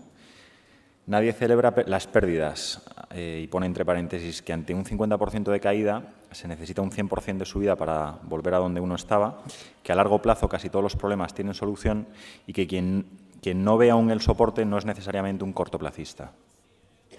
Todo es opinable. Ya hemos dicho antes que cada uno tiene su visión y es muy respetable. Nosotros tenemos otra completamente distinta a la de este señor y es perfectamente respetable. Entonces, para nosotros las caídas son oportunidades y lo esencial es no equivocarnos en las valoraciones, que es a lo que dedicamos el 90% de nuestro tiempo, el 95%. Fernando Orlando nos pregunta cómo, no estando en banca y construcción, han caído tanto Bestinver Bolsa y Bestinver Internacional y qué volatilidad consideran incompatibles en fondos como los nuestros que son prudentes. Insisto en que la caída, ya lo hemos explicado, tiene un componente muy importante de factor técnico. Lo voy a explicar de otra manera. Es como si nos compramos un coche a medias, un señor y nosotros, y el señor pues, pone 1 millón de pesetas y nosotros 1 millón de pesetas. Y al cabo de un año el señor decide que vende su coche por 500.000 porque es que no, porque se quiere comprar una televisión de plasma. Pues nuestro coche, los días que lo usamos nosotros nos sigue dando nuestra función y creemos que no nos hemos equivocado. Es un problema de un señor que ha tenido una necesidad de dinero y ha tenido que vender. Eso es lo que ha pasado. Y eso es lo que, estamos convencidos de que eso es lo que ha pasado porque vemos día tras día que los resultados de las compañías y las valoraciones se confirman por los hechos. Entonces, más no podemos decir, francamente. Agustín Sanabria nos pregunta, ¿existe un riesgo real de que alguna de las grandes instituciones financieras españolas quiebre? Pues prefiero no decir nada. José Luis Martín de Andrés nos pregunta, ¿creen ustedes que habrá un segundo escalón de bajada en la bolsa de 12.000 a 9.800 puntos? Es posible, no sabemos. Esperemos que nuestros valores en ese contexto no se vean afectados porque si cae la bolsa de esa manera probablemente sea porque la crisis en España se va a ir agravando poco a poco. Esperemos que no nos afecte eso porque nuestros valores no se verían afectados por esos factores, ¿no?, de crisis. El señor Valeri nos pregunta, ¿recomendarían endeudarse para invertir en los fondos de Bestinver? Hombre, es difícil de decir, pero claro, no lo recomendaría, pero si uno lo hace con criterio y de una manera razonada, es como si pues, una empresa tiene una pequeña deuda porque tiene una buena rentabilidad a obtener, pues es razonable. Una pequeña deuda dentro de los activos de una persona, pues es razonable tenerla. O sea, no es incompatible tener una hipoteca con tener unos activos en el balance de uno mismo, pero hay que hacer las cosas con mucha prudencia. María Ruiz, dado que se trata de pequeñas y medianas empresas, ¿no se influirá en el valor si Bestinver compra o vende? No, es el único criterio que tenemos para trabajar, no influir en las cotizaciones. Si tenemos que subir la cotización, no compramos o vendemos. Es la regla. Con el ejemplo de CAF, ¿cómo de líquidos son los fondos? Dado que el free float es posible dado el bajo free float, ¿es posible materializar la plusvalía sin influir en el precio? ¿No tardarían más de 4 años? Bueno, para que se haga una idea, teníamos el 14% de CAF hace el 14,90 y tantos, que es el máximo legal permitido hace unos años, o hace 2, vamos a decir, y ahora tenemos el 8%. O sea que hemos liquidado la mitad de nuestra posición en máximos históricos sin que el mercado se entere. Insisto en lo anterior, pues si tenemos que afectar a la cotización de un valor, ni compramos ni vendemos. Esperamos. Carlos B. nos pregunta, por favor, ¿pueden detallar algo más la cartera internacional? Y, en segundo lugar, indica por qué no invertir en materias primas, commodities. La cartera internacional se publica todos los trimestres, me parece, ¿no? Últimamente intentamos no dar la menor información posible, pero no nos queda más remedio que publicarla, entonces es pública. O sea hombre, hemos hablado de CIBA y BMW, que son nuestros 2 mayores valores, luego estamos hablando de Corporate Express, de Benhams y el quinto valor Mercedes Clariant. Bueno, pues y luego si uno quiere ver los mayores detalles se publica trimestralmente, desafortunadamente, no nos gustaría no publicarla, pero los datos son públicos. ¿La otra pregunta era? Sí, la otra pregunta era que por qué no invertimos en materias primas. Sí, bueno, pues en su día, en el año 98, invertíamos en petróleo cuando estaba a $20, y, bueno, o a 15. De hecho, el mal resultado del fondo en el primer año de existencia Bestinver Internacional fue porque el petróleo cayó de 14 a 10. Entonces, como siempre, entramos demasiado pronto. Y luego vendimos demasiado pronto, a 20 y tantos dólares, que con el tiempo, claro, pues no ha sido una buena, bueno, teóricamente no fue una buena decisión. El problema es que invertir ya estos niveles en que todo el mundo habla de invertir en commodities no suele ser un buen momento para invertir en nada. Al final, como dice Warren Buffett, hay que hablar cuando la gente no tiene miedo, no cuando todo el mundo habla bien del oro, de las commodities. Al final, las commodities, como hemos comentado antes, se comportan de una manera parecida a las compañías a largo plazo, porque al fin y al cabo son activos reales. Pero nosotros creemos que se añade más valor con compañías que con una pura commodity en la que estás al albur de nuevas minas o de nuevas capacidades que son bastante imprevisibles. Lo tenemos en cuenta y lo hemos hecho algunas otras veces, pero no ahora que todos los metales han subido y todas las commodities han subido demasiado fuertemente. Fernando Rojo nos pregunta acerca de la posible diversificación de Bestinfond y quiere saber si se va a orientar más hacia la bolsa española o hacia los mercados internacionales y en el mercado internacional hacia qué tipo de compañía se va a dirigir. Bueno, Bestinfond, como decimos siempre, recoge nuestra recomendación. Nuestra recomendación es 70% España, 70% bolsa internacional, 30% España. Y exactamente es como está, quizás un poco menos España. Eso, Bestinfond. El día que en Bestinfond cambie ese peso, pues se lo comunicaremos a todos los clientes porque querrá decir que hemos cambiado nuestro criterio de 70-30 a 50-50 o a lo que sea. Y la verdad es que, bueno, por ahora estamos con ese 70-30 bastante contentos como recomendación.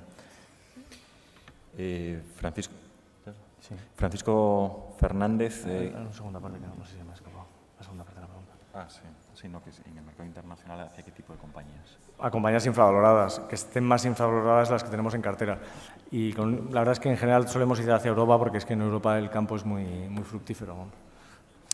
Francisco Fernández nos pregunta que cómo ha evolucionado la perspectiva del valor, potenciales de revalorización de Cintra en el último año y cómo puede aumentar tanto el potencial de Repsol con el aumento de la incertidumbre jurídica de los países donde opera.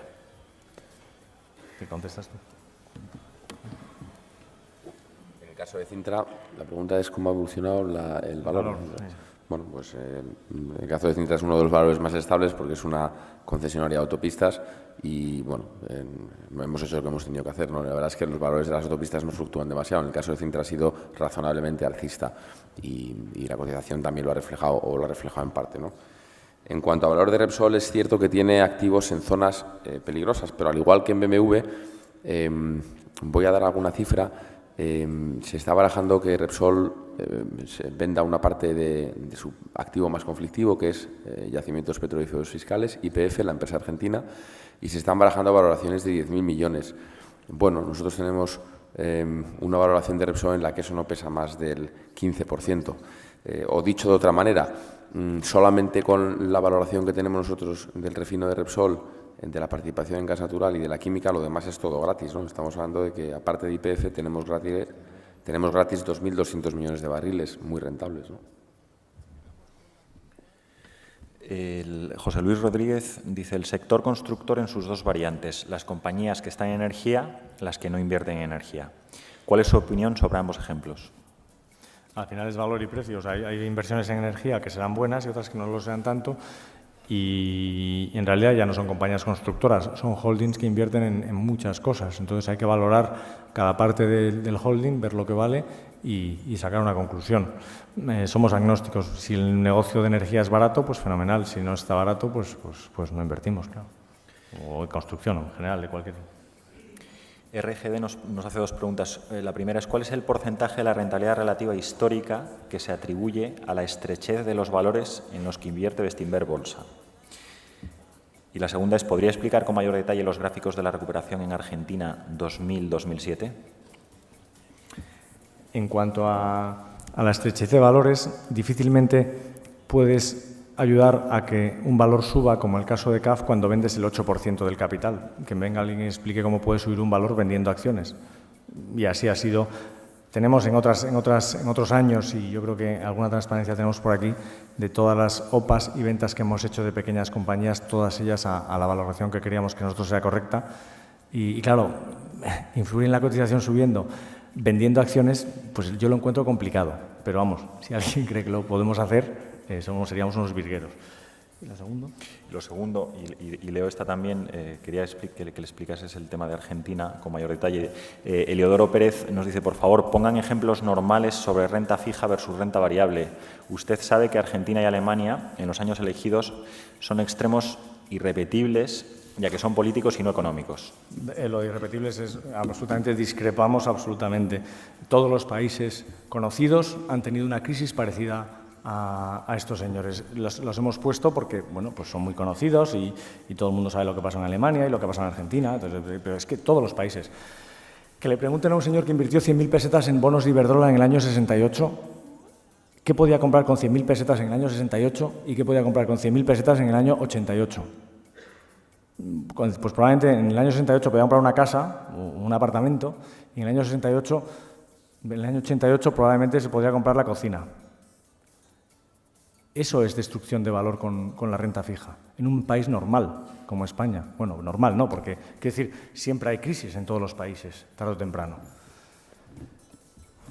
Y la revalorización de la bolsa, pues es lo que es. O sea, quiero decir, bueno, ahí se coge uno la cotización de los valores argentinos en estos años y es la que ha tenido. O sea, ¿qué le vamos a hacer? Es cierto que no es estrictamente esta, porque esta es una revalorización en pesos y el peso se ha devaluado en parte. O sea, que en realidad, en términos reales, es cierto que solo ha habido una revalorización del 200%. Se hemos multiplicado por 3, no por 4. Pero vamos, o sea, el mensaje está claro. O sea, que tarde o temprano viene una crisis que arrastra los valores de renta fija a largo plazo.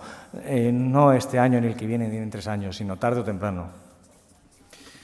Carlos Escámez nos pregunta, ¿hasta qué punto el valor objetivo se basa en el incremento a futuro de los resultados de las compañías? ¿Cómo puede afectar a dicho valor objetivo una crisis que perdure, falta de financiación o reducción significativa de resultados? Bueno, es que claro, hay que ir caso a caso, evidentemente. Si una compañía tiene problemas de financiación y tal y cual, pues normalmente no invertimos en ella. Invertimos en compañías o que están saneadas o que no tienen deuda, o que si tienen deuda, que sea una deuda asumible, pequeña, y que viene una crisis y no se vean afectadas. No tenemos acciones de bancos, que es el caso más claro de compañía endeudada, precisamente por eso, porque en este momento del ciclo, después de 5 años de euforia, no es el momento para invertir en compañías con deuda. Entonces, la pregunta pues no tiene demasiado sentido a las cosas en las que nosotros invertimos. Al accionista de Citigroup es problema del accionista de Citigroup, o al accionista de los bancos españoles, problema del accionista de los bancos españoles, no el nuestro. A colación, José López nos dice en su opinión, ¿en qué parte del ciclo estamos en cuanto a márgenes de beneficio? Pues hay que ir compañía a compañía. En general, una zona relativamente alta, pues sobre todo en Estados Unidos, que es donde más se analizan estas cosas, y en muchas compañías españolas que están en la parte alta del ciclo, como hemos indicado antes, en alguna compañía que estamos invertidos, muy conocida, pero que no voy a dar detalles, que es de lo poco que tenemos exposición a España y que se puede ver afectada. En nuestro número asumimos una caída del resultado del 40%. O sea que si en vez de los 100 que gana ahora, asumimos que va a ganar 65. Entonces, intentamos ajustar los beneficios a ese escenario que vemos muy negativos en España. Y evidentemente los PERES en España no son reales porque en muchos casos están basados en beneficios inflados por el ciclo alcista. Y lo mismo a nivel global, pero al estar en compañías globales y no estar enfocadas en Estados Unidos, pues se diversifica mucho el riesgo. Si un país va bien, otro va regular, otro va normal. Nos preguntan qué inversiones hay o se proyectan en compañías con futuro poseedoras de patentes o marcas con seriedad empresarial. Hombre, de hecho tenemos algunas, porque, no sé, por ejemplo, CIBA, ¿cuántas patentes tiene? Pues tendrá 10.000 patentes. O sea, en general, muchas de las compañías en las que estamos invertidos tienen un componente de patentes importantes. No estamos en el sector farmacéutico porque les vemos una serie de problemas a la compañía, a las compañías farmacéuticas, y no están tan baratas como las que tenemos en cartera, pero no, hombre, por supuesto que tenemos compañías con patentes y con fondo de comercio y en fin, con activos interesantes. Ángel Pastor quiere saber qué perspectiva de revalorización puede tener el plan de pensiones Bestinver Ahorro y nos pregunta a sí mismo si es conveniente pasar de Bestinver Ahorro a Bestinver Global. Depende del riesgo que quiera asumir una persona, porque Bestinver Ahorro es un clónico de Bestinfond, pero invertido al 75%, es un fondo mixto, y Bestinver Global es un fondo bolsa 100%. Entonces depende digamos, la volatilidad que quiera ver todos los días en su cotización. Si está dispuesto a asumir esa volatilidad, recomiendo Bestinver Global, que es donde yo tengo mi fondo de pensiones. Pero Bestinver Ahorro pues, es un fondo mixto que también da juego, claro, o sea, en su medida, claro. Nosotros recomendamos Bestinver Global, si uno está dispuesto a asumir las volatilidades. ¿Creen que la elevada, Raúl González, perdón, pregunta, ¿creen que la elevada inflación en España y otros países no afecta al valor objetivo y al crecimiento global del 4%? Hombre, al final, sí, cuanto más inflación haya, más difícil es tomar una decisión racional, pero la inflación es un concepto monetario y el crecimiento es un concepto real. O sea, que decir, bueno, pues que si aumenta la masa monetaria, que es lo que genera inflación, pues valdrá menos nuestra moneda. Pero si trabajamos más, producimos más, incrementamos la productividad, no debería afectar. Aunque a corto plazo sí que afecta porque la gente se despista un poco cuando hay inflación y suben los precios y no sabes muy bien dónde estás, ¿no? Pero como un poco en la línea con lo que hablamos con Argentina, lo esencial al final es la capacidad de producir de las empresas y de las compañías. Es que tampoco te afecta demasiado la inflación en ese sentido. José Luis Sines quiere saber cuál es la valoración de Corporate Express, Virgin Media y a qué se dedican. Y si con inversiones recientes estoy en claras pérdidas y no me importa el plazo, ¿qué invertir? ¿En Bestinver Hedge Value Fund o en Bestinfund? En Corporate tenemos una media, un precio objetivo superior a 10 euros. Tampoco quiero concretar más.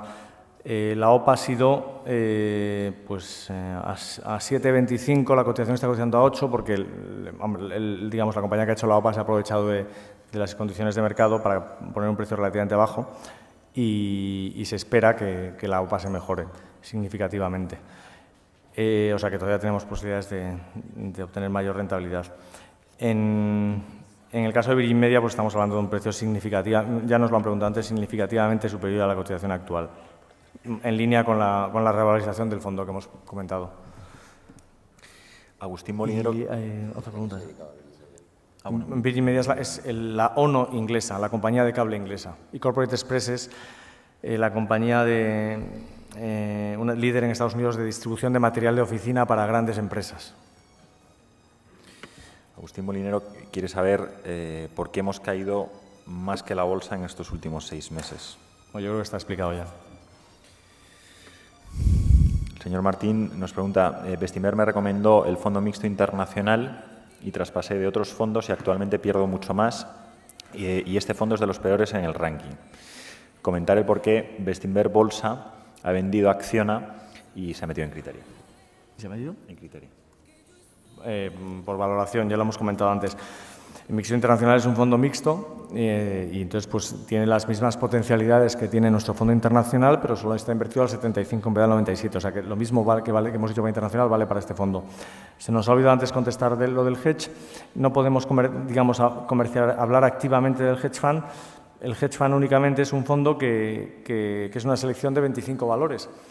Si Bestinfund tiene un PER medio de 6,7, el hedge fund tiene un PER inferior, porque si no nos equivocamos, seleccionamos los valores con más potencial. Tampoco quiero hablar mucho porque como la comisión no permite comercializar activamente, por lo menos públicamente, pues bueno, simplemente que tiene un PER más bajo, el hedge fund. Entonces, bueno, cada uno puede entender las cosas, ¿no? Juan José Hernández quiere saber qué precio objetivo hemos calculado para Telefónica. Pues más alto que el actual, como hemos comentado, pero tampoco quiero concretar y dar demasiada información. Pero bastante más del actual, pero estamos esperando un poco. Y Diego Fernández nos dice que si evitamos compañías muy endeudadas, ¿no es Ferrovial una compañía muy endeudada? No, porque la deuda no es con recurso al accionista.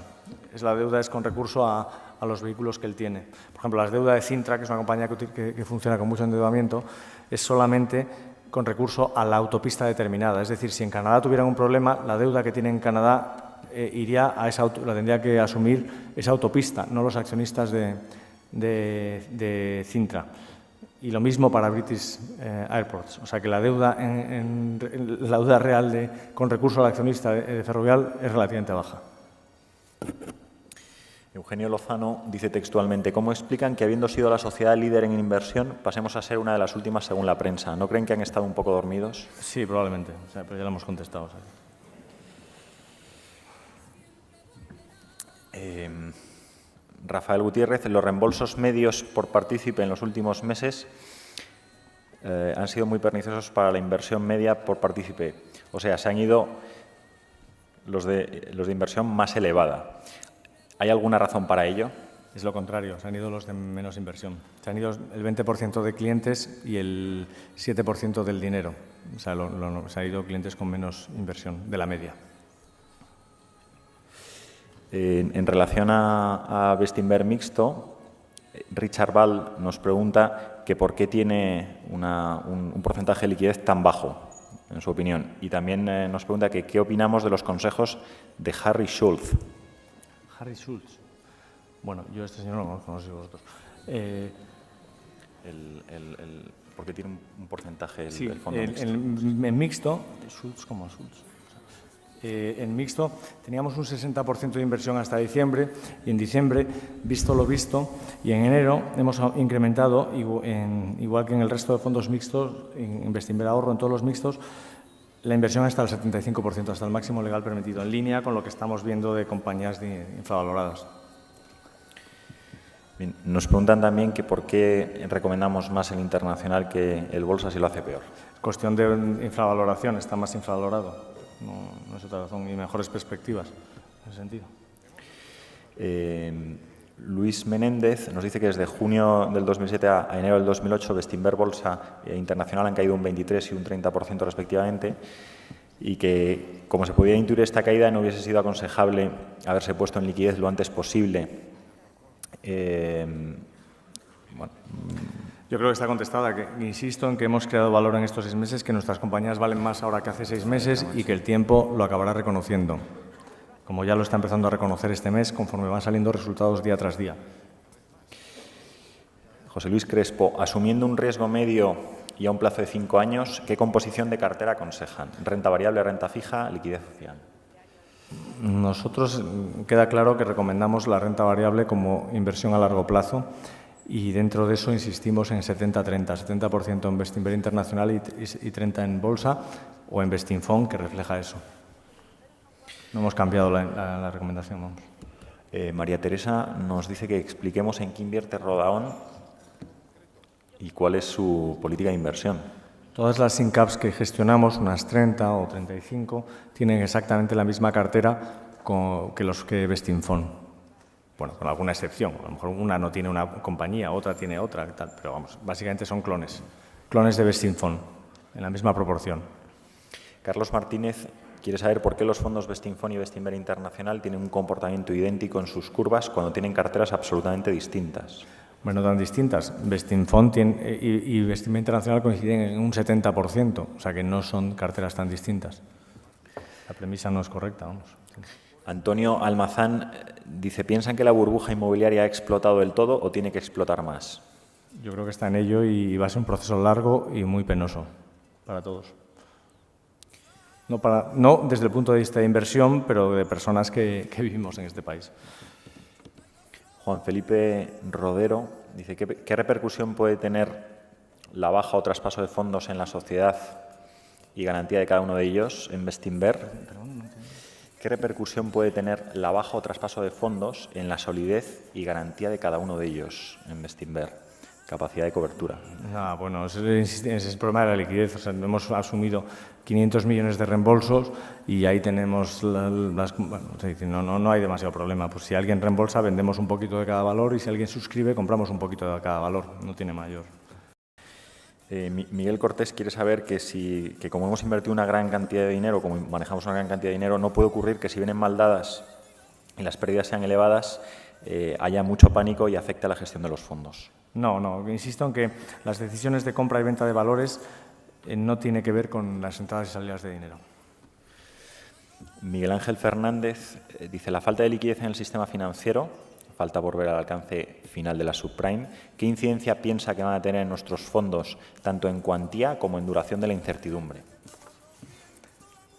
Es una falta de liquidez particular, es centrada en Estados Unidos, algo en Inglaterra y en España, por lo que nos interesa. En otras partes del sistema hay mucha liquidez. Hemos hablado antes del petróleo a $100 generando mucha liquidez en unos países, de China con unos excedentes de liquidez enormes gracias al trabajo y el ahorro. A nivel global, los flujos están razonablemente estables.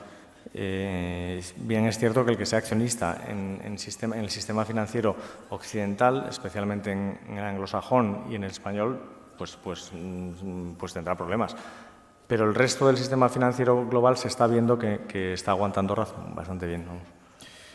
José Fernández, yo creo que aquí ha habido un pequeño malentendido, dice: me sorprende lo que ha dicho referente al fondo de bolsa española, puesto que mi asesor me recomendó salir de este fondo para entrar en Bestinfond y en Bestinver Internacional. Bueno, pues eso habrá sido un error nuestro porque insisto en que estamos recomendando 70-30. Aunque es cierto que Bestinfond lo refleja ya, el 70-30, o sea que tampoco es un error muy grave en ese sentido, ¿no? Pero sí que estamos recomendando 70-30. Bien, se puede hacer de dos maneras: Bestinver Bolsa, Bestinver Internacional o vía Bestinfond. Las dos alternativas llevan a lo mismo. Fernando Merino dice: ¿es buen momento para comprar, como dice Buffett, algún elefante? Un valor para mantener en el fondo para siempre. Y bueno, y luego pregunta también: ¿en las previsiones de rentabilidad de las compañías contemplan un escenario de recesión? El problema que tiene Buffett es que él tiene que comprar para mucho tiempo porque cada vez que vende paga impuestos, que es diferente a nosotros. Nosotros cuando vendemos unas acciones dentro del fondo no pagamos impuestos o estamos prácticamente exentos. Con lo cual, la manera que tiene de operar él es distinta porque tiene que invertir a muy largo plazo, los elefantes que él llama. Está sujeto a más restricciones que nosotros en ese sentido. ¿Y qué era la segunda pregunta? Ya lo has contestado, que en las previsiones de rentabilidad, en el escenario de recesión. Nos preguntan también que si... 5 minutos más. He sabido que las grandes fortunas que estaban invertidos en Bestinver han sido las primeras en abandonar el barco. ¿Estos grandes reembolsos no han podido obligar a malvender acciones a Bestinver? Y luego pregunta también: un índice como el MSCI, cuya revalorización media en 10 años es del 1%, no es válido como referencia, dice. Bueno, es cierto que una gran fortuna ha sacado la mitad de su dinero, pero eso de que las grandes fortunas es una generalización que no es correcta.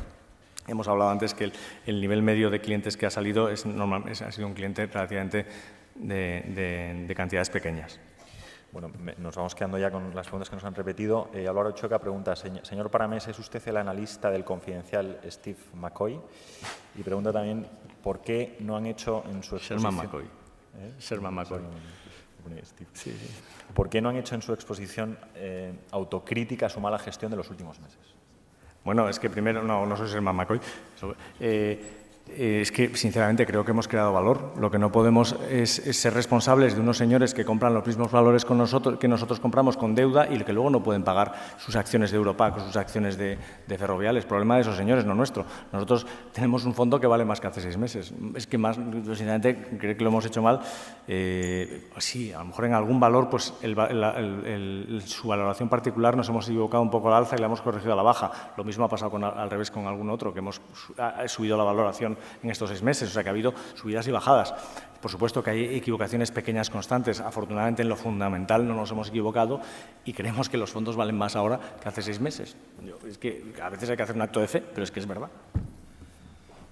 Antonio Garrido nos dice: al valorar por BAN con cash flows normalizados, ¿importan un mayor WACC por riesgo de dichos cash flows o riesgo país? Normalmente no hacemos descuentos de flujos de caja tan detallados y nos limitamos a, como explica Bruce Greenwald en su libro, a PREs normalizados ajustados. O sea que no es excesivamente relevante el WACC de las compañías para nosotros, tampoco es para Warren Buffett, o sea que estamos en buena compañía.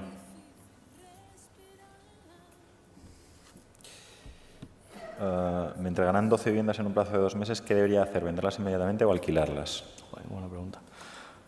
No sé, francamente. No sé qué contestar. Bueno, depende del precio, todo, claro, depende de lo que se pueda asumir como pérdida, depende de, no sé si habrá beneficios. Si hay beneficios, desde luego, venderlas, claro. Pero es una situación complicada. No, evidentemente. Ya que hemos dejado claro que la situación del sector creemos que va para largo y la experiencia en otros países es que ha sido una situación complicada durante mucho tiempo. O sea que el que tome las decisiones antes probablemente acertará. Nos pregunta aquí con el objetivo de diversificar, además de Bestinver, ¿en qué gestora depositaría su confianza? Bueno, con Walter Sereg en SIA, desde luego a Walter lo conocemos y nos gusta mucho, o sea que En la página web es verdad, tienes algo que tenemos a otras gestoras americanas y europeas que también nos gustan, Tweedy Brown, hay bastante gente que hace las cosas bastante bien y además con estilos ligeramente distintos al nuestro, con lo cual son complementarios. Jorge Delgado, ¿cuál sería la señal para volver a valores financieros? ¿Algún ejemplo de valor y precio al que lo esperan? Va a ser la decisión más difícil que vamos a tener que tomar en los próximos 5 años. ¿Cuándo volvemos a comprar acciones de banca española? Bueno, de banca global yo creo que jamás vamos a comprar acciones ya, porque es una decisión casi dogmática que hemos tomado por la dificultad inherente de analizar un banco desde fuera. Lo mismo que una compañía de seguros, lo mismo que una constructora. En España es posible que entremos y será una decisión muy difícil que tengamos que tomar en los próximos años, pero no este año ni el que viene. Ya veremos. El año que viene habrá tiempo para hablar del tema. Sí, Federico B. pregunta, ¿pueden concretar un poco más sobre el futuro de la economía española a 2-3 años vista? Muy, muy negativo. O sea, concretar, lo que va a hacer el PIB, no sabemos lo que va a hacer el PIB. Insistimos lo que hemos venido diciendo estos años. Hemos estado construyendo 700 o 800.000 viviendas al año cuando las necesidades reales eran de 200, 250.000. La caída de 750.000 a 250.000 va a provocar un paro muy, muy importante, una disminución del consumo, un incremento del déficit público, una situación muy complicada. No sabemos hasta cuánto va a llegar ni cuánto va a durar, pero es inevitable. Ignacio Fassi pregunta, ¿qué influencia tiene Bestinfond ante una caída, ante una hipotética y futura devaluación del euro?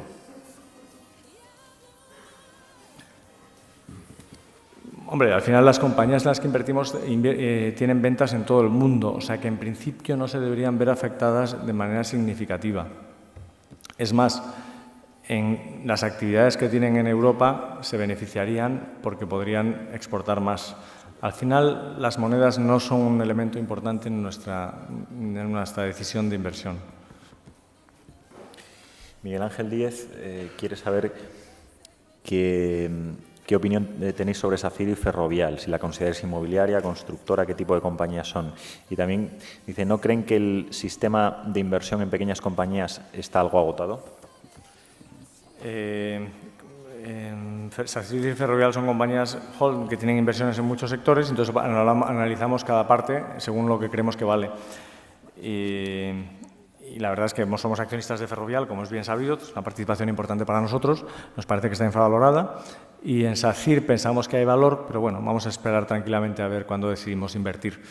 Al final, en ambas compañías, en la actividad de construcción en España, la penalizamos por lo que hemos estado comentando. O sea, no la valoramos a los beneficios, no asumimos que los beneficios que están obteniendo ahora son sostenibles, ni mucho menos.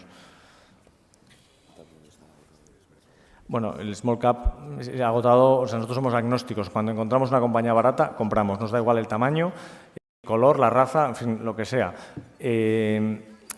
Evidentemente, en los últimos 2 o 3 años, especialmente a principios del año pasado, era difícil encontrar valor en compañías small cap y, de hecho, por eso teníamos el fondo en Telefónica, en Repsol, en un montón de grandes compañías. Ahora no es el caso. Ahora verdaderamente hay mucho valor en bastantes pequeñas, o sea que esto va por modas. Cuando la gente no quiere las pequeñas, ahí estamos nosotros, como dice Warren Buffett. Cuando a la gente le encantan las pequeñas, pues las vendemos. Ahí estamos. Haciendo lo contrario normalmente de lo que es la moda. Alfonso Pastor dice, ¿qué criterios siguen para valorar, por ejemplo, Repsol a 55 cuando el consenso del mercado la sitúa alrededor de 26? No la vamos a 55, la vamos un poco menos de 50, claramente. El 55 es 55 billones, ¿no? O sea, de euros, ¿no? Sí, bueno, Repsol tiene 1.240 millones de acciones, o sea que 55 serían, pues, igual que 50, o sea, no la valoramos, vamos un poco más abajo de eso. Bueno, ahí está, es nuestro trabajo y ahí está la rentabilidad. Es decir, nosotros opinamos una serie de cosas sobre algunas compañías y actuamos en consecuencia. En el caso de Repsol estamos contentos porque hace 10 días ha estado con nosotros un antiguo alto ejecutivo de Repsol, hasta la llegada del nuevo presidente, y hemos repasado un punto a punto y además es una persona que conoce muy bien Repsol y está de acuerdo ya no trabaja allí y está de acuerdo con esta valoración. O sea que, y no es el primero, son ya varios, que es la ventaja de España, que comentamos muchas veces, que tienes mucha cercanía a mucha gente de los diferentes sectores y está de acuerdo con esta valoración de Repsol. Entonces, bueno, nosotros no hemos trabajado y estamos contentos con esa valoración. Cada uno que tenga su criterio, es lo que digo siempre, hay opiniones para todos los gustos en esto. Nosotros no tratamos de convencer a nadie, sino de explicar lo que hacemos. Esto más que una pregunta es una petición de Diego Pombo. Dice, felicidades, sean estrictos con los partícipes nerviosos. Comisión de reembolso del 5% durante al menos 5 años. El que salga, que no pueda volver a entrar a menos valor liquidativo del que Sí, tenía legal, cuando pero vendió. bueno. No, eso es lo que ha propuesto Nacho y yo creo que a lo mejor las acabamos endureciendo las condiciones. Tampoco ha sido tan dramático, o sea, las salidas son razonables y probablemente todo aquel que ha aguantado esta caída que hemos tenido ya va a aguantar para siempre, porque es la ventaja de esto, que uno acaba aprendiendo, ¿no? Y entonces, bueno, pues la verdad es que crea una base muy sólida para el futuro. O sea, que yo no creo que tampoco sea imprescindible, pero desde luego si hacemos algo será endurecer las condiciones.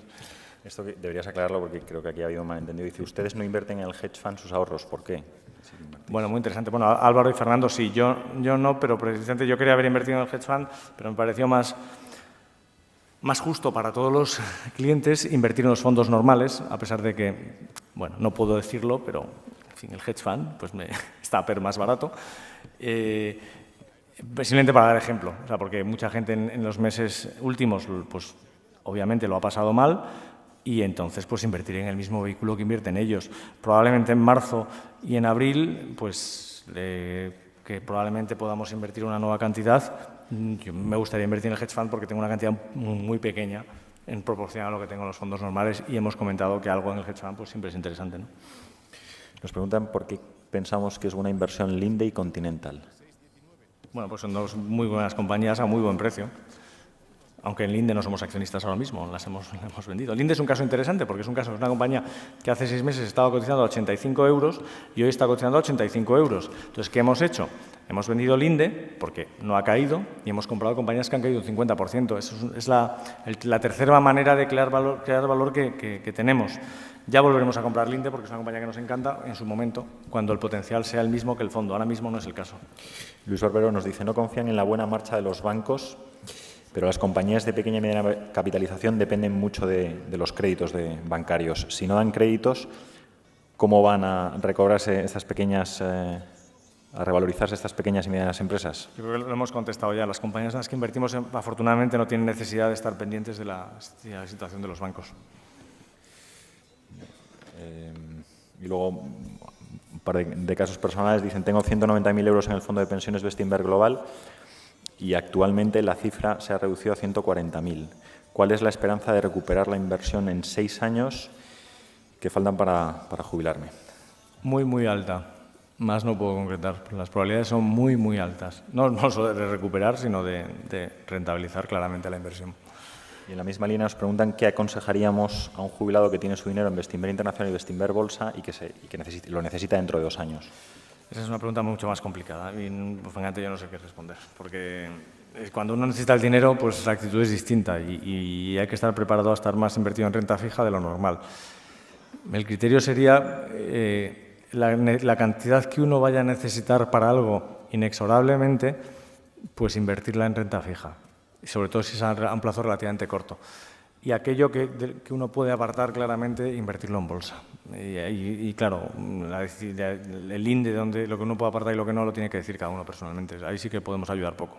Dicho esto, si la necesidad es en 2 años, yo recordaría nada más que estamos en uno de los momentos más bajos de valoración de nuestros fondos, ¿no? De los últimos 17. Entonces, quizá esperar un poco pueda ser razonable, ¿no?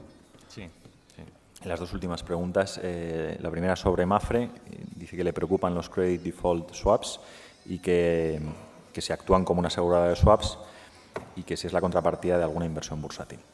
Hombre, la ventaja de Mapfre es que es la compañía más conservadora del sector, casi en Europa. O sea, en el año 2000, 2001, 2002, todas las aseguradoras cayeron un 60% y Mapfre cada año. De hecho, tenemos una transparencia, me parece, sobre Mapfre, ¿no?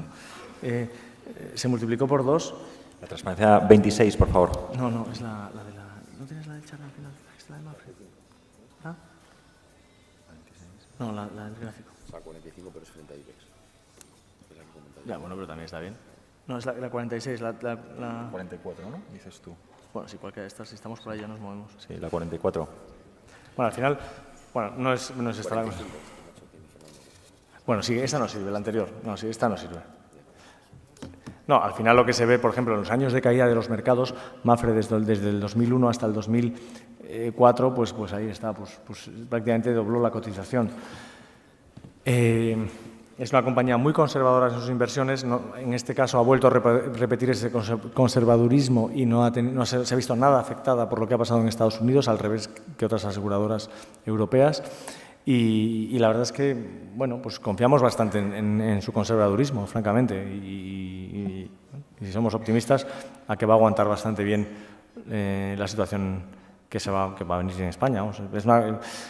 La parte española, digamos que es el 60% de su actividad, el resto es otros países, ¿no? Y en ese 60% que está en España, pues al final, pues el seguro pues es algo que es difícil de dejar de pagar. La gente que se asegura es una gente más responsable de la media. Entonces, pues bueno, tiene un negocio relativamente estable. No influye para nada la morosidad y los fallidos en cobros. En fin, es un negocio, pues bueno, pensamos que es bastante estable. La última pregunta es más una sugerencia. Si tenemos pensado repartir dividendo con cargo a la rentabilidad de los fondos. No funciona. Funcionan los fondos porque el criterio de acumulación y no tenemos intención de repartir dividendo. El que necesite dinero pues puede establecer un mecanismo de pagos, de cobros anuales que no vamos a establecer dividendos nosotros.